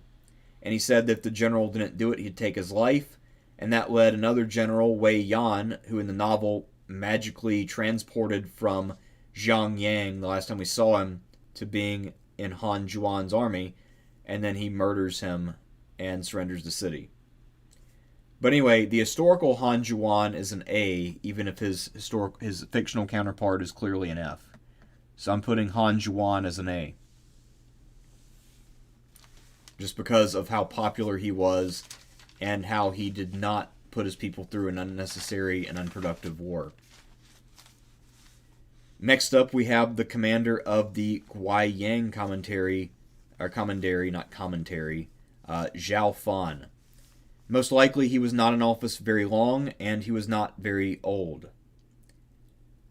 In the novel, just like with the other warlords in the south, he will put up a long fight, but in the historical reality, he actually surrenders to Zhao Yun as soon as he arrives. So there is no long standoff, there's no dueling, there's nothing like that. He just surrenders outright. However, as soon as Zhao Yun was in charge, Zhao Fan goes to him and tries to ingratiate himself with the great general. But this time, Zhao Yun's fame is spread far and wide after Changban, where he famously rescued Liu Bei's wife and child. So Zhao Fan has a sister-in-law who is a beautiful widow. She's a little older than he is, which again makes me think that he himself was pretty young. And so he offers Zhao Yun her hand in marriage, but Zhao Yun will decline, saying that they cannot do that because they have the same surname, which is a pretty thin excuse, I think. Later on, Zhao Yun reveals that the reason he did not accept is because he does not trust Zhao Fan. And later on, Zhao Fan will escape and disappear. not only from this area, but also from history. So Zhao Fan is gone, and then Zhao Yun continues to rule that area afterwards and hands it off to someone else. Zhao Fan, he's a little hard to rate because he doesn't really do much. I'll give him a D for trying and failing to gain some stature and then just kind of fading out randomly. Another one of the governors in the south was Jin Zhuan. He will be the man who surrenders the Wu Ling commandery. His ancestor is a man named Jin Midi, who was one of the major figures in the Western or former Han. So this would be the Han before Wang Mang, so before 9 CE. And one of his ancestors actually Jin Midi was actually partly Xiongnu. So by descent, Jin Zhuan was actually not pure Chinese, although by this point he basically was. One source on Jin Zhuan says that he was killed protecting southern Jing, but the records of the Three Kingdoms, which is usually the more authoritative of the two sources, says that all 4 governors surrendered without incident. Now in fiction, there's also a story about Jin Zhuan because he fought one-on-one with Zhang Fei, the sworn brother of Liu Bei. So he went out, exchanged a few bouts with him, then came back into his city, and he was then betrayed by his subordinate Gong Ji. At least that's in the Romance of the Three Kingdoms novel. That does not happen historically. Historically, Jin Zhuan has a boring career. He might have migrated the Wei because his son will later start a rebellion there. And that will be the year before he himself dies. For me, Jin Zhuan is guilty of being boring, and that puts him in the D tier.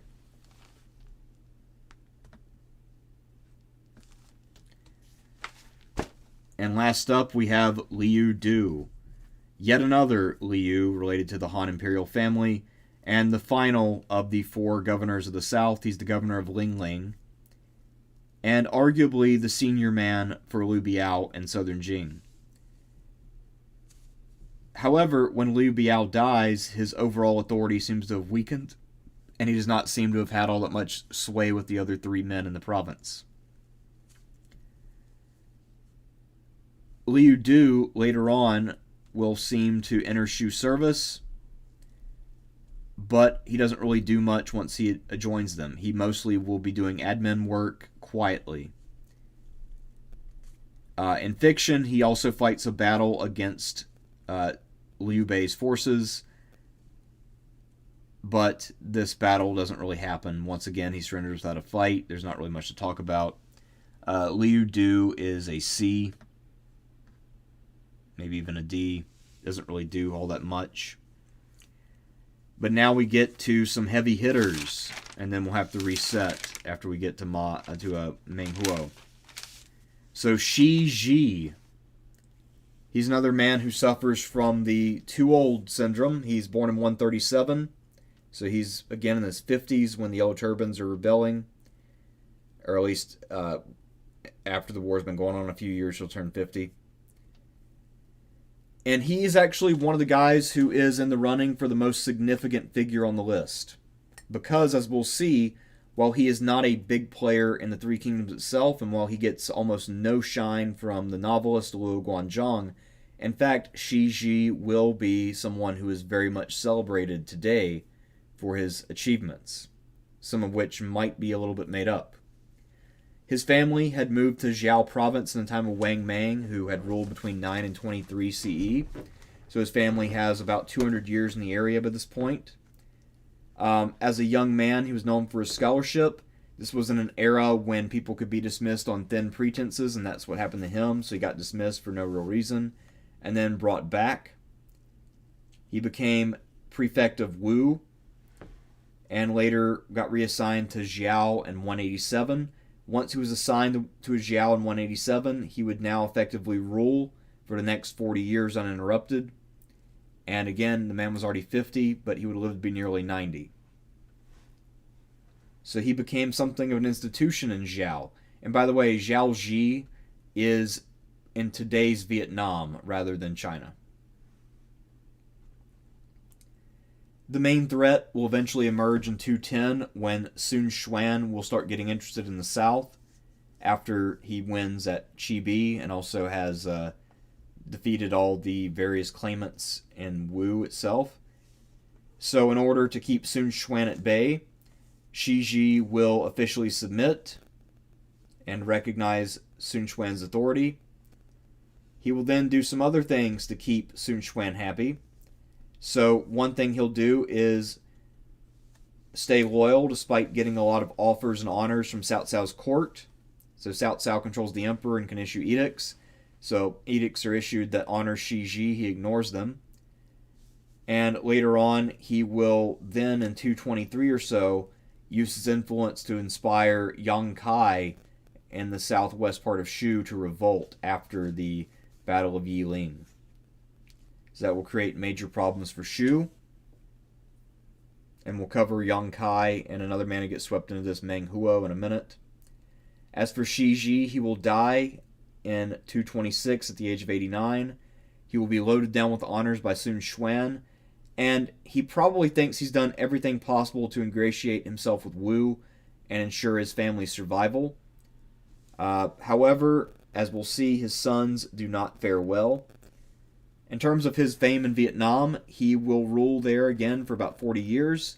He'll later be celebrated as King Si, and effectively he's sometimes argued for as the guy who founds Vietnamese civilization, or the first person to establish a Vietnamese identity.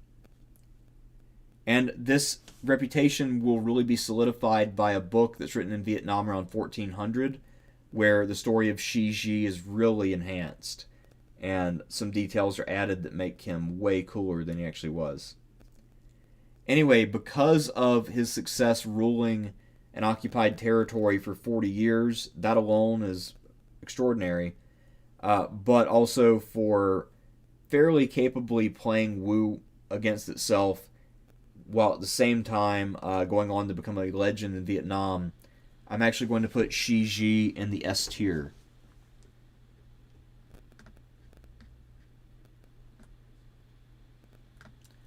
After him came his son and heir. He has a number of younger brothers. He then has, I think, 5 sons. His oldest son is Shi Jin. Now, Shi Jin will be the only member of the Shis to live to see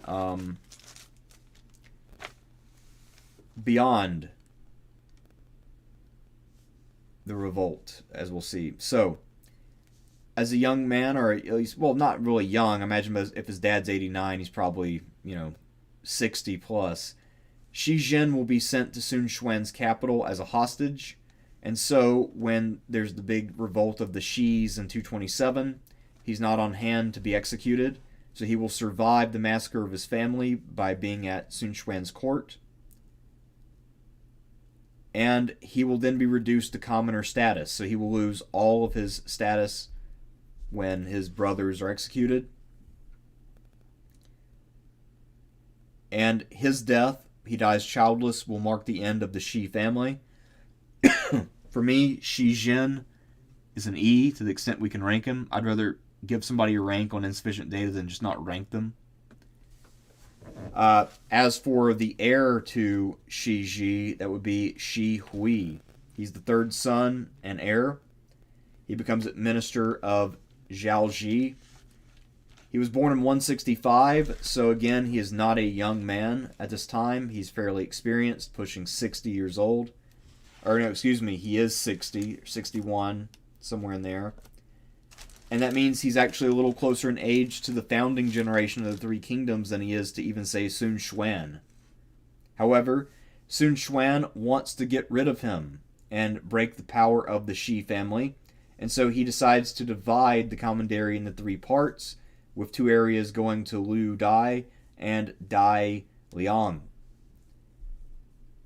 He also wanted Shi Hui to transfer to Zhu Jin, which is a different city in Vietnam, but Shi Hui does not want to leave his power base. He thinks that he has earned the right to stay in Jiaoji, and that his family has a claim to it. And so rather than obeying, he revolts. He refuses to cooperate, and he will prevent his fellow governors from arriving and taking up their stations and dividing his province. This leads, of course, to war. But he doesn't really stand a chance. His cousin Shi Kuang will persuade him to surrender. And rather than having his life spared as he was promised, Lu Dai will instead set a trap and have him killed along with all of his sons.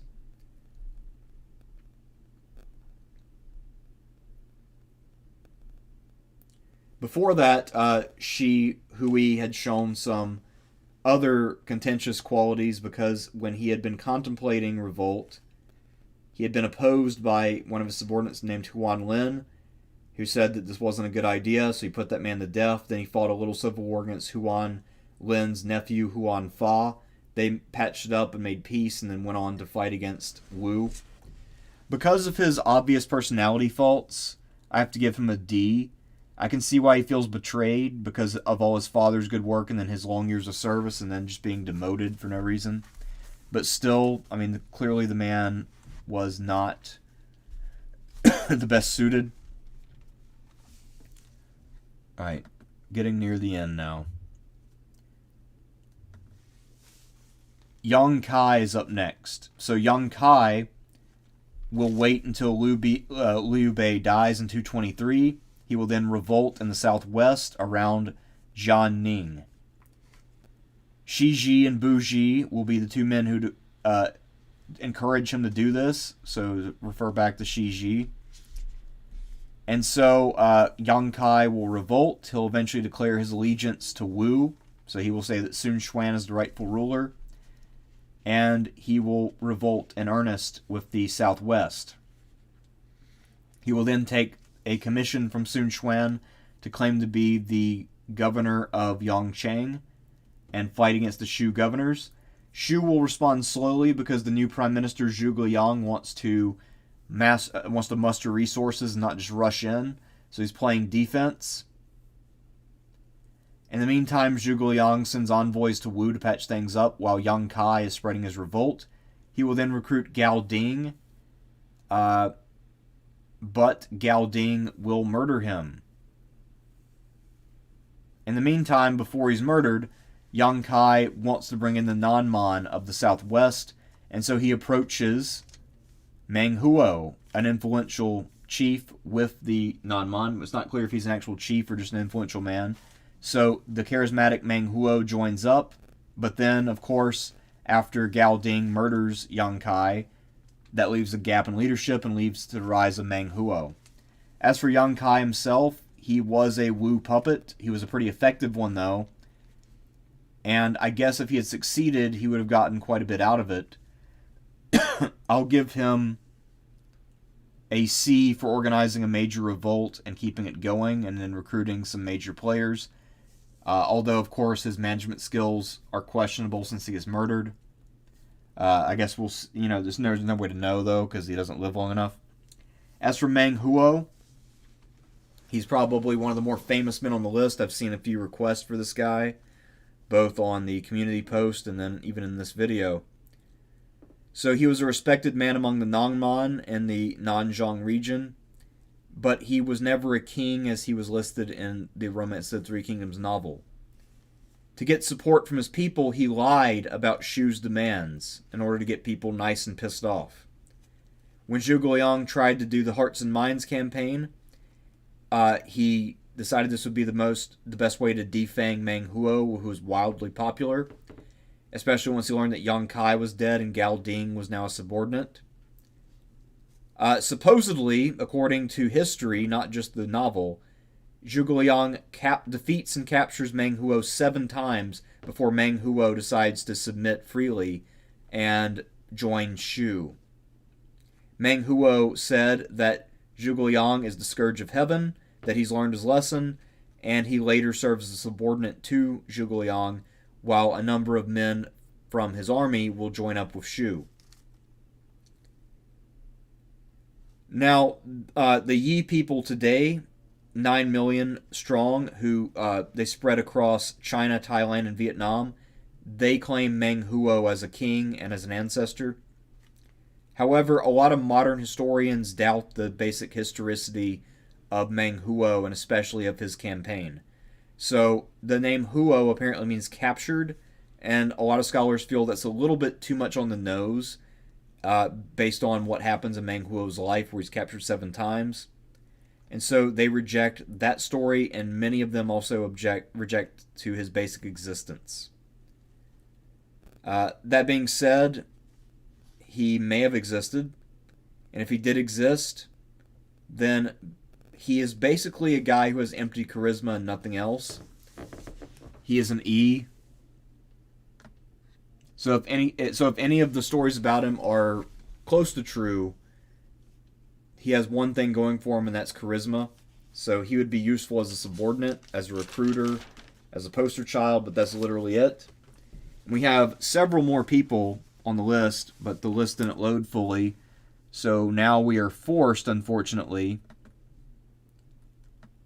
to hit reset. So if you have any questions about who's on the screen right now or where they're ranked, I suggest you pause right here and take a look. I'm going to try to get the other face portraits up. And we have success, boys and girls.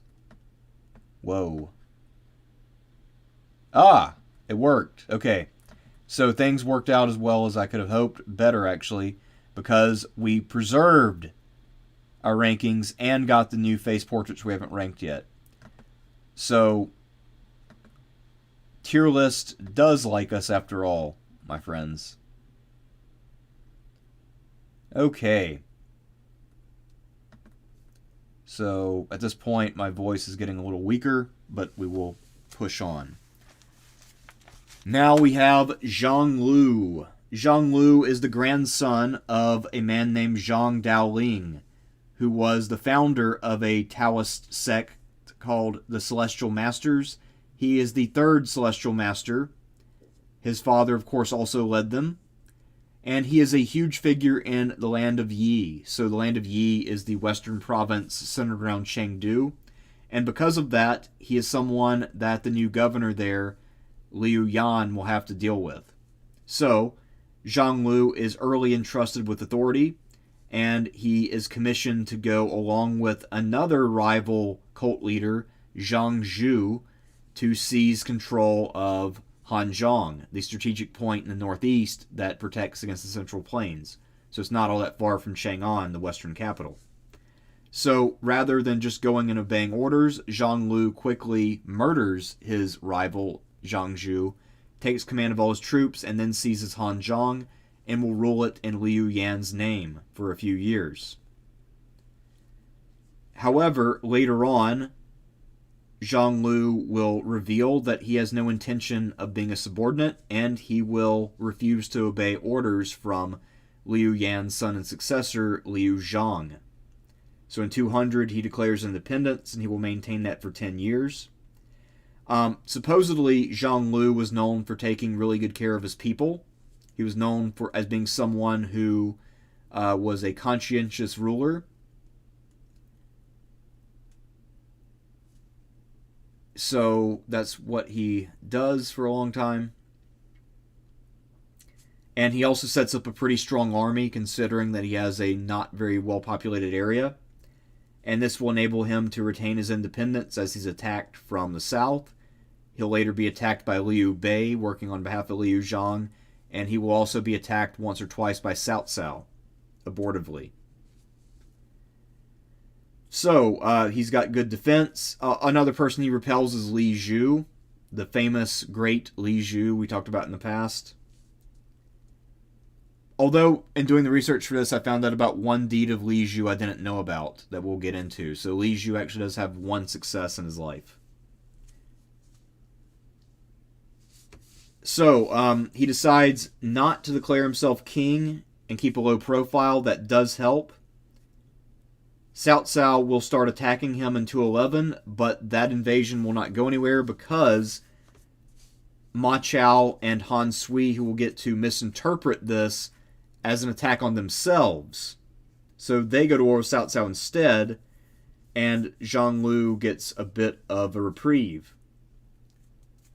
He will then take in the beaten Ma Chao, give him troops, and send him out again. Ma Chao will get his ass kicked again, and they'll fall out. Ma Chao will leave, but General Peng Di will remain around with Zhang Lu. Peng Di will not really do much for Zhang Lu, but that's how he comes into Wei service, is via Zhang Lu. When Cao Cao invades in 215, Zhang Lu knows he has no chance, so his brother will go out and try to fight Zhang Wei, but he fails. So Zhang Lu, to ingratiate himself, leaves the treasury behind in his main palace, retreats to a fort, and Cao Cao offers him amnesty and says that he's impressed by Zhang Lu's declaration that the treasury belongs to the land and the people, not to a man. Later on, as they reconcile, Zhang Lu's daughter, who had been marriage bait before to Ma Chao, is now married to Cao Cao's son, Cao Yu. Ma Chao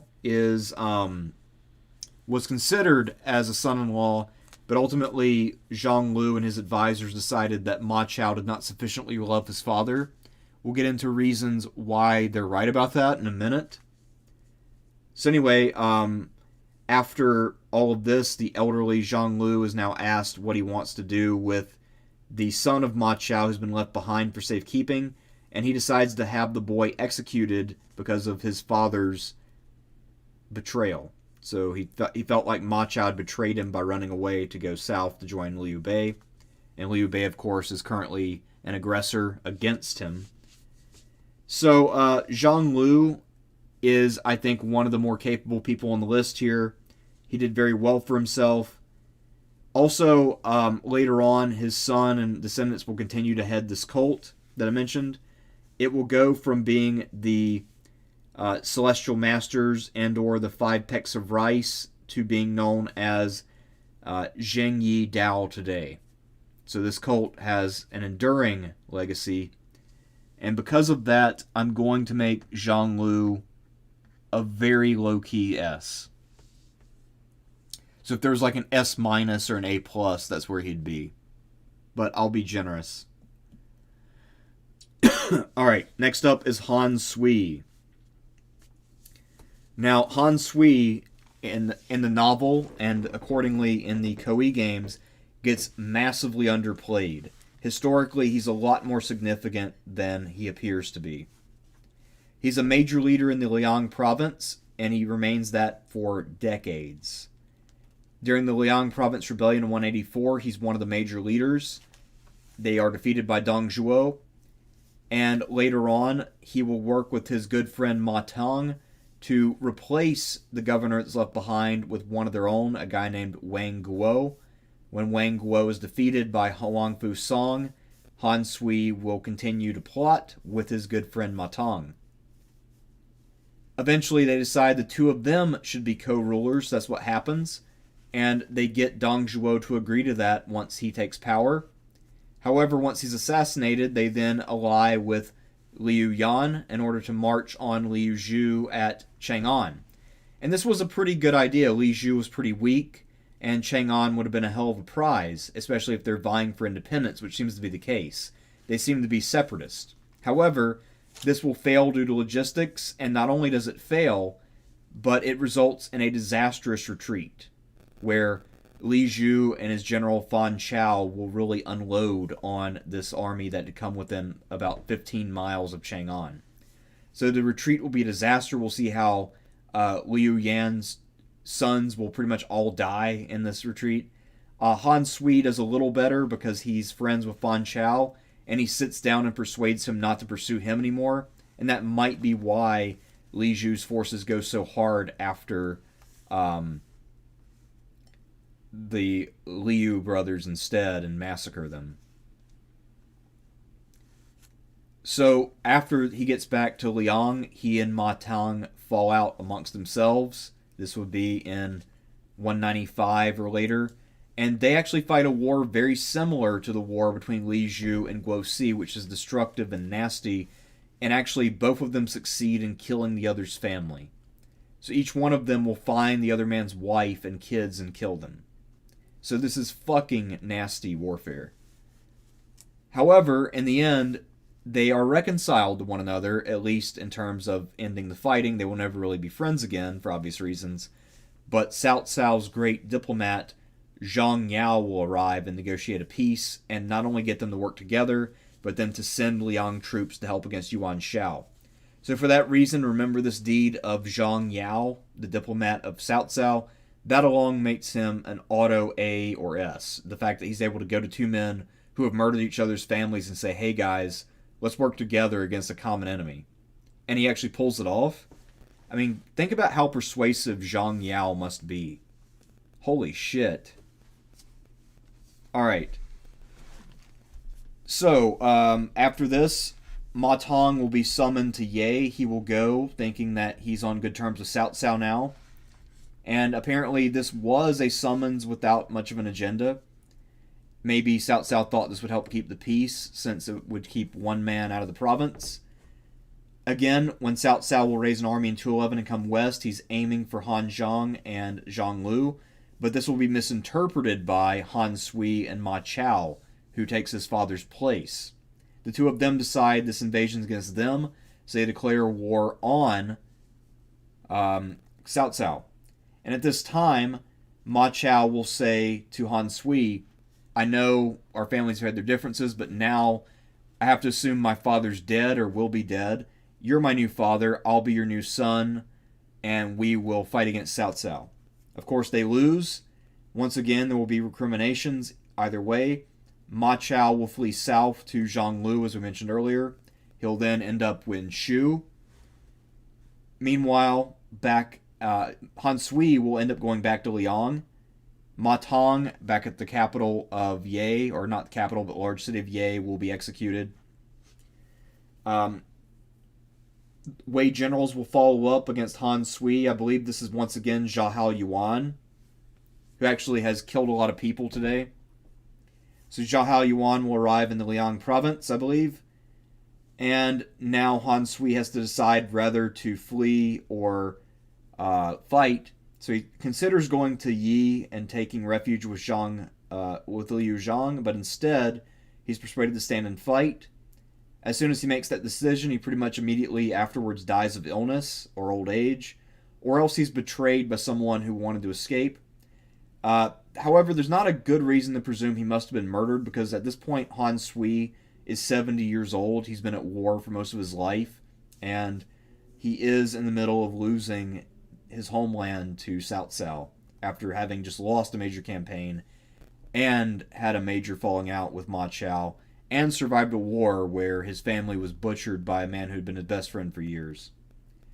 In terms of ability, I think that Han Sui clearly had a lot of it, but I don't know what he actually achieves with it. I'm wavering between a C and a B. Clearly, for him to do as much as he did, he must have some ability. Man, I don't know. I'm going to go with B. I think Han Sui is underrated. So I'm not even entirely convinced he should be at B. I'm just convinced that he is underrated, though. And part of the reason he's underrated is because in fiction he's downplayed. He's made Ma Tong subordinate, which is not accurate. They were co-equal. And also in fiction, Ma Chao then makes Han Sui his bitch boy when he takes over. And he will actually cut off Han Sui's arm for failure. And then after that, Han Sui will, in a hissy fit, go over to Wei and become one of Cao Cao's guys. In reality, Han Sui was equal to Ma Tang, and in fact, I think in ability, probably has the jump on him. So now we get to Ma Tong, the father of Ma Chao. So Ma Tong is a descendant of the great general Ma Yuan, who during the later Han, or Eastern Han, defeated the Trung sisters of Vietnam when they revolted. So that was a major achievement.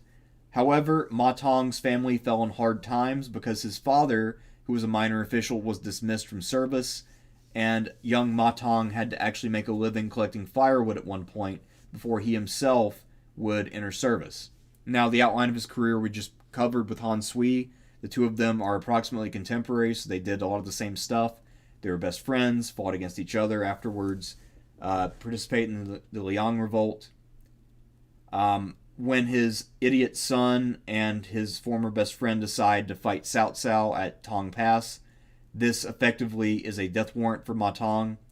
And not only for Ma Tong, but for his other children, because only two of his sons, Ma Chao and Ma Dai, are out west. The rest of the family came with Ma Tong, and so two other brothers will die. And to circle back to what I said earlier about Zhang Lu not trusting Ma Chao to be his son-in-law because he didn't have enough love for his father, again, Ma Chao basically said, yeah, I know my actions get my dad killed. Well, whatever. It's fine. So yeah, Ma Chao, pretty much a piece of shit. But in fiction, he's portrayed as a shining paladin. And in the fiction, also, when Ma Tong is for no reason murdered by Cao Cao, Ma Chao has righteous rage and raises a massive revolt and attacks Chang'an. But no, that's not how things went. As for Ma Tong himself, for me, he's a C. He's kind of a slightly lesser version of Han Sui. Han Sui, of course, has that silver tongue. He manages to talk a man out of pursuing him, which is fucking insane when that guy is clearly on the verge of capturing him. So he, in the middle of a pursuit that he's losing, he invites a man to dinner in his tent and persuades him not to follow up. I mean, damn, talk about a silver tongue. So Ma Tong, you cannot be in the same tier as Han Sui. Clearly, you guys cannot get along forever, and I don't want to place you as permanent members of the same tier. And now we move to the far northeast before we'll finish in the southwest. And in the far northeast, there is another Gongsun family. I don't know if they're related to Gongsun Zan or not. I think there's a possibility that they are, but also a possibility that they aren't, because that connection is never mentioned. And also, they do not help Gongsun Zan at all during his 8-year struggle with Yuan Shao. So to start out with the family's founder, we have Gongsun Du. He's born about 150, so he's about in the right age range, actually. He's just a few years older than Cao Cao and Sun Jian and some of his other guys. And this is another man who's very historically significant, yet doesn't really come up a lot. And partly that's because Lu Guanzhong, when he's writing the novel in the 14th century, does not mention Gongsun Du one time. Yet, as we'll see, he does matter. So most likely, Gongsun Du was either appointed to his post, which is in the far northeast of China, at, what is it called? Let's see.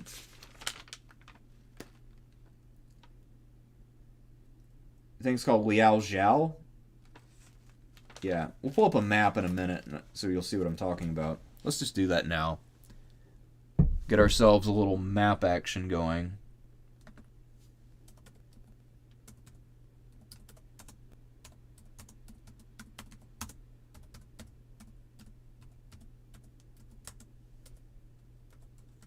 I saw a good map earlier. I hope I can relocate it. Here we go.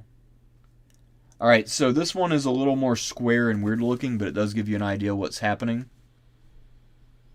Not a big fan of it, but you can see Gongsun Du is over here in the far northeast. And so most of his wars throughout his career will be fought against the Koreans.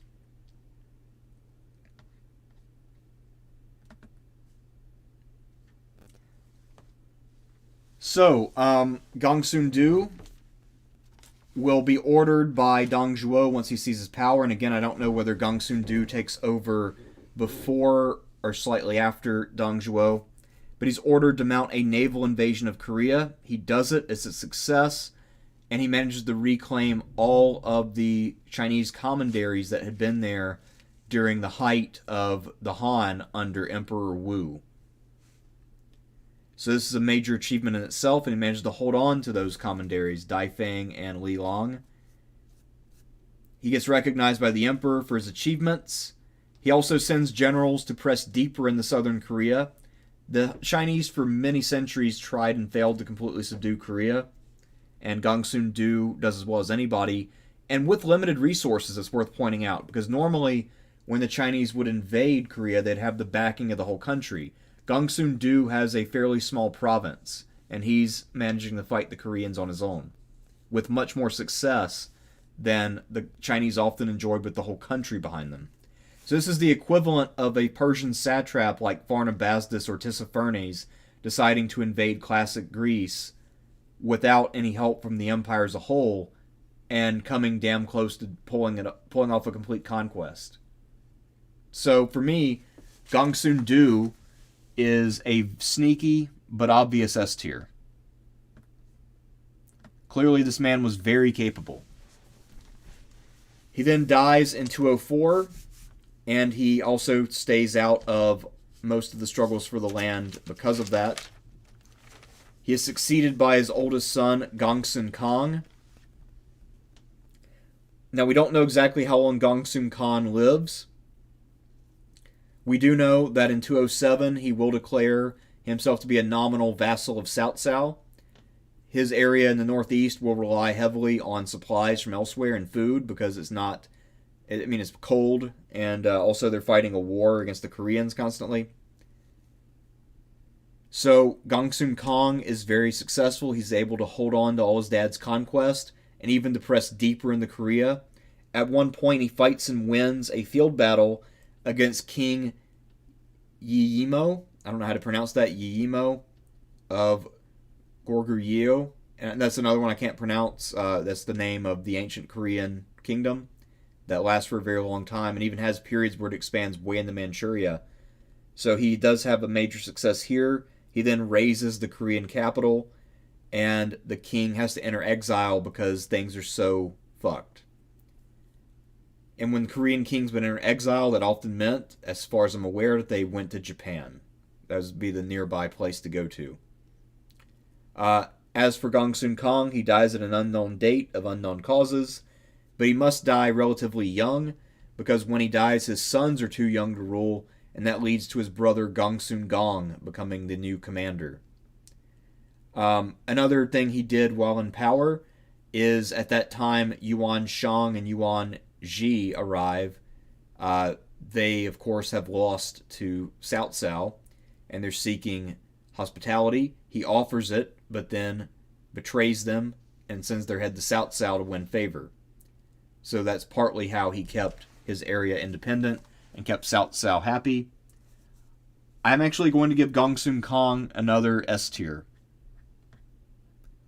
It's pretty rare to have 2 generations in a row of guys who can function on a shoestring successfully and kind of do good for the country at a time when the country's tearing itself apart. So limited resources, still successful, and builds on his dad's achievements without losing them. So his dad's already sort of operating on the margins. Gongsun Kang figures out ways to keep this going, and also to make sure that the family still has support from the hinterlands. However, the Gongsun dynasty of the far northeast will soon be undermined by the leadership of Gongsun Gong. So this is a tough job without doubt, because again, look at the circumstances. Gongsun Gong will be in power around 220, so we don't know exactly when he comes to power, but he is in power in 220, because that's when Cao Pi deposes the last Han Emperor, declares himself Emperor, and officially establishes Wei. So Gongsun Gong will send an official notice that he supports this move and acknowledges the Emperor. However, 8 years later, after not being very good, probably losing some battles against the Koreans, Gongsun Gong will be overthrown and imprisoned by his nephew Gongsun Yuan, who is now of age and is claiming his birthright. Gongsun Gong will be in prison for 10 years until Sima Yi conquers Liaodong in 238. But we don't know what happens after Gongsun Gong is released. Does he then go on to serve under Wei? Is he reinstated? What happens? We don't know. But we do know that this guy was not all that talented. Although, to be fair, once again, this was a difficult job that he was trying to inherit. He does a poor job, so far as we know, dealing with the Koreans, and an even worse job staying out of jail. So he's an E tier. I would consider F, but again, the job is difficult, so yeah. As for Gongsun Yuan, he is the final member of the family to rule at Liaodong. When he comes of age, he seizes control in 228. He will then do some international diplomacy, but not necessarily do it all that well. He will be courted by Sun Xuan. However, pressure from the Wei court will keep him loyal because he's more afraid of Wei in the end. So to prove his loyalty, he has the Wu envoys arrested and killed, but a bunch of them escape, and in order to get back at him for violating hospitality in that way, they form an alliance with Goguryeo, and this leads to a major revolt by the Koreans. At this time, Cao Rui thinks that Gongsun Yuan is failing and needs to be replaced, and so he begins to look around for a replacement. And in 237, he dispatches someone named Guan Qi Jian, but that guy never reaches his post because of flooding and also some resistance from Gongsun Yuan, who is in full revolt now. So the next year, the Wei court sends the talented general Sima Yi, the man who defeated both Zhuge Liang and Lu Jun, north, and Sima Yi will easily prevail over Gongsun Yuan, thus destroying the entire dynasty and ending the independence in the north. However, it's worth noting that once you don't have a ruler present in the northeast, the pressure on Korea will diminish by quite a bit. So Gongsun Yuan, for me, is a D. He faced harder circumstances than before. He does not necessarily deal with those circumstances all that well, but again, he was young, and this was a difficult job he inherited. Had his uncle done better, then Gongsun Yuan would not have been in that boat. And now we'll end with two heavy hitters, one of whom tends to be overrated, the other one tends to be criminally underrated, in my opinion. They're a father and son pairing, Liu Yan and Liu Zhang. So Liu Yan, those of you who are familiar with this period and might have played some Koei games have probably heard of him. In fiction, he first rules in the northeast somewhere, and he encounters a young Liu Bei and encourages him to enter service to fight the Yellow Turbans. So he becomes kind of a mentor to his distant cousin and introduces him around, and then, of course, later on goes west. Historically, Liu Yan was never on the Central Plains during the Yellow Turban Rebellion, but instead was in the west in the Yi province the entire time. So, once again, as you might have guessed, Liu Yan, based on his name, is yet another member of the Han family, and unlike many of them, he actually has some real accomplishments. He was a distinguished scholar. Temporarily, he even left government to go teach. So he set up a school after his old master died and taught at Mount Yangcheng. There he would train students and also recommend them for service. Knowing that the Emperor Ling was corrupt, he at first wanted to go to Jiaoji in Vietnam to get away from the court, build an independent power base, because he, like many of the other Lius, including Liu Bei, dreamt of one day claiming his birthright and overthrowing his distant cousins who he thought were corrupt and incompetent. But instead, he was convinced because of someone's dream that Yi would be the land that would produce kings, and so he decided to go to Yi instead. So this is on the western frontier at Chengdu. And Chengdu, for those of you who might remember, that was the site of a massive earthquake maybe 10 years ago in China. Anyhow, he arrives in the west, and here he will do mostly good work. He first ends up dealing with the unpopular governor Ji Jian, who levied high taxes and was unpopular. He had Ji executed. That probably endeared him to the people, but it did make a lifelong enemy for his family because Ji Jing would wait patiently and then join Shu after the overthrow of Liu Yan's son. There will now be a serious crisis in Mianzhu a few years later, as Ma Jiang will revolt, declaring himself to be a Yellow Turban. So this will be sort of the most southwestern part of the Yellow Turban Rebellion. Tens of thousands of men will show up to help. However, a minor official in Liu Yan's service named Jia Long saves the day and disperses this much larger force with only a few hundred men. And now that he has built up a good reputation and his subordinate has done well, Liu Yan will really begin to plot revolt. So what he does is he begins to build the symbols of authority, including a lot of impressive carriages. Now, this will cause some of his subordinates to balk and to say that this is not right. But he does it anyway. This is also around the time when he first sends Zhang Lu up to Hanzhong. And even though Zhang Lu will murder his colleague, Liu Yan still trusts him because he is good friends with Zhang Lu's mother. The exact relationship there is unclear. But most likely, or at least, well, I don't know about most likely, but I think there's a good chance that given Liu Yan's age and Zhang Lu's mother's possible age, that maybe they had something going on. You know, maybe they are a couple on the side. Anyway, so he trusts Zhang Lu and allows that to happen. His oldest son, Liu Fan, and his middle son, Liu Dan, will go north with the youngest son, Liu Zhang. So I think they're the first, second, and fourth sons, respectively. The third son seems to have died under other circumstances. They all go north, accompanying the army that will attack Chang'an in concert with Han Sui and Ma Tang in the 190s. So this must be 193 or so. They're attacking Li Zhu. However, that expedition falls apart. Li Zhu then mounts a great pursuit, and his general Fan Chao does as well. And during that pursuit, Liu Fan and Liu Dan are both killed. I think one is killed in action, the other one is captured and executed. And yeah, so that will be a devastating blow to the aging Liu Yan. His son, Liu Zhang, will come home, so he does have an heir.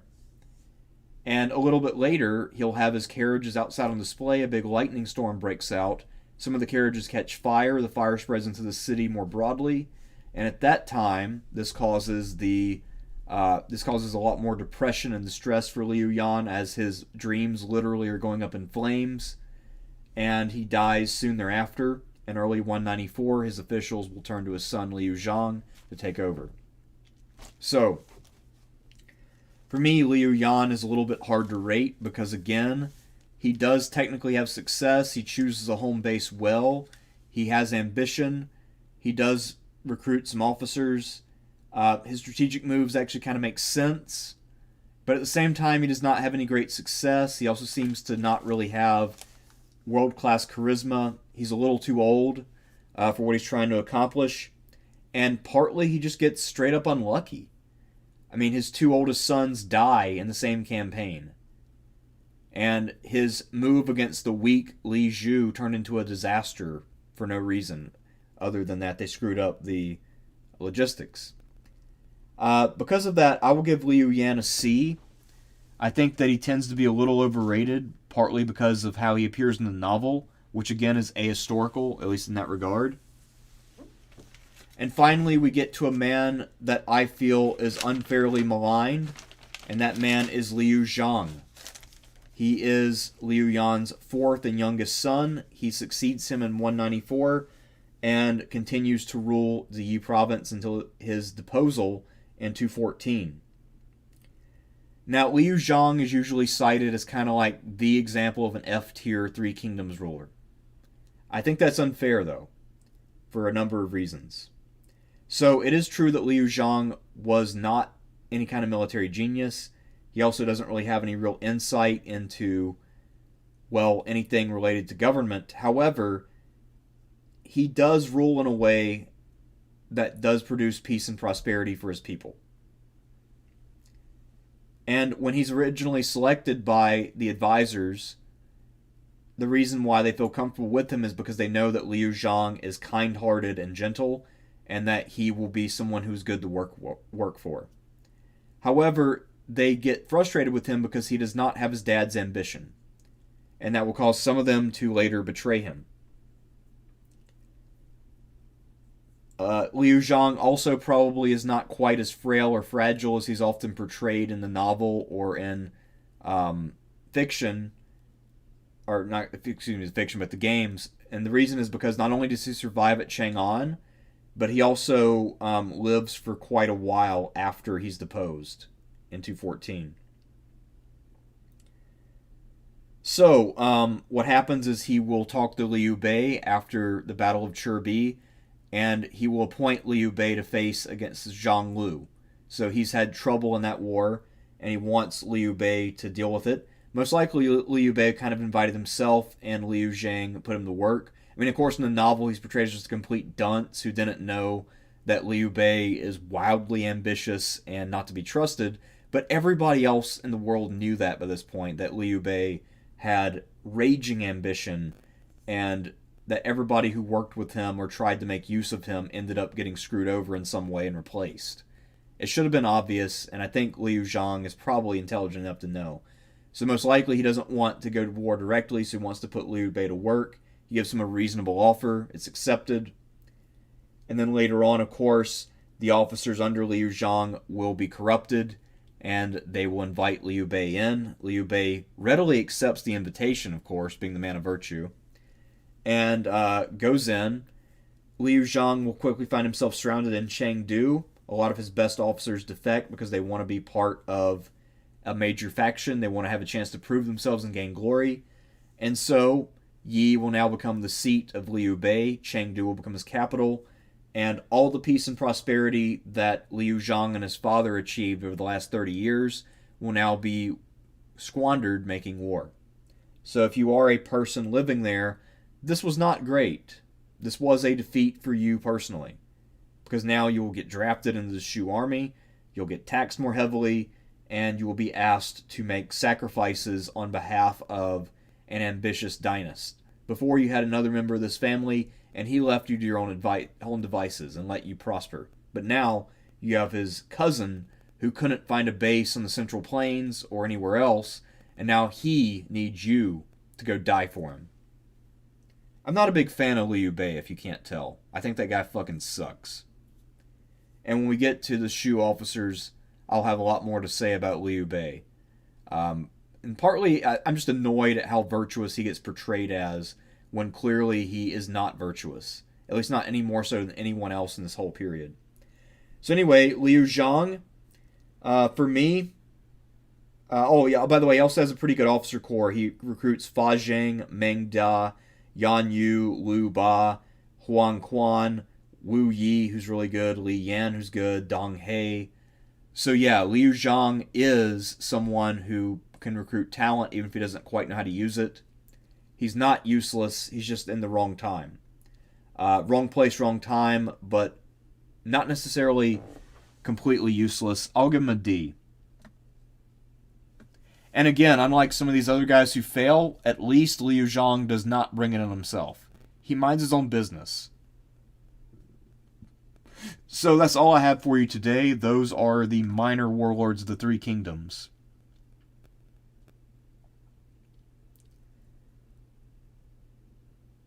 Alright, one last super chat. LJS27 for $4.99. Thank you, sir. He says, how would Alexander the Great fare if he were to have magically made his way to China? Well, the biggest problem would be technology, because by this time there is somewhat more advanced technology, including the crossbow. Now, I think that because Alexander's men should have been good enough to compete, especially with his officer corps, the problem also becomes one of numbers, because these armies in the Three Kingdoms, at least if numbers are accurate, are much larger than what Alexander was working with. So his ability to conquer consistently would be limited. And, yeah. I don't know. I don't know how well Alexander would do. I imagine he'd win some battles, but ultimately he would be worn down. He'd either have to make peace or retreat. But it would be hard for him to retreat because it's China, and there's not a lot of places to go. I mean, you can't go south of the Himalayas. Alexander probably wouldn't want to go to Vietnam or somewhere that's jungle. He wouldn't want to go to Central Asia. I don't know. It's a good question. I don't know how Alexander would fit in if he had made his way there. Now, if he could establish a base and get some loyal subjects, like maybe if his base came with him, so if he could get the Macedonians to migrate with him, then maybe we have a different conversation. But as things are, I think he would kind of be like Pyrrhus, arriving with a great army, winning a few battles, being worn down, and ultimately fading away. But not before he gets imitated pretty wildly by the locals. So, that's it. Oh, one last note on Liu Zhang, by the way. Liu Zhang will be sent into exile in Jing along with his second son. They'll then be captured after the Battle of Yiling when Wu overruns Jing province. And then Liu Zhang will officially be given all his titles back by Sun Quan. And then later on he dies, his son becomes a clerk with Wu, and his other son will remain back in Yi and join Shu as a general. But neither of them really accomplish anything, and we will not be bringing them back up when we talk about Shu and Wu. So anyway, and somebody points out Ma Tong murdered because he has a secret pact. That is in the novel, not in history.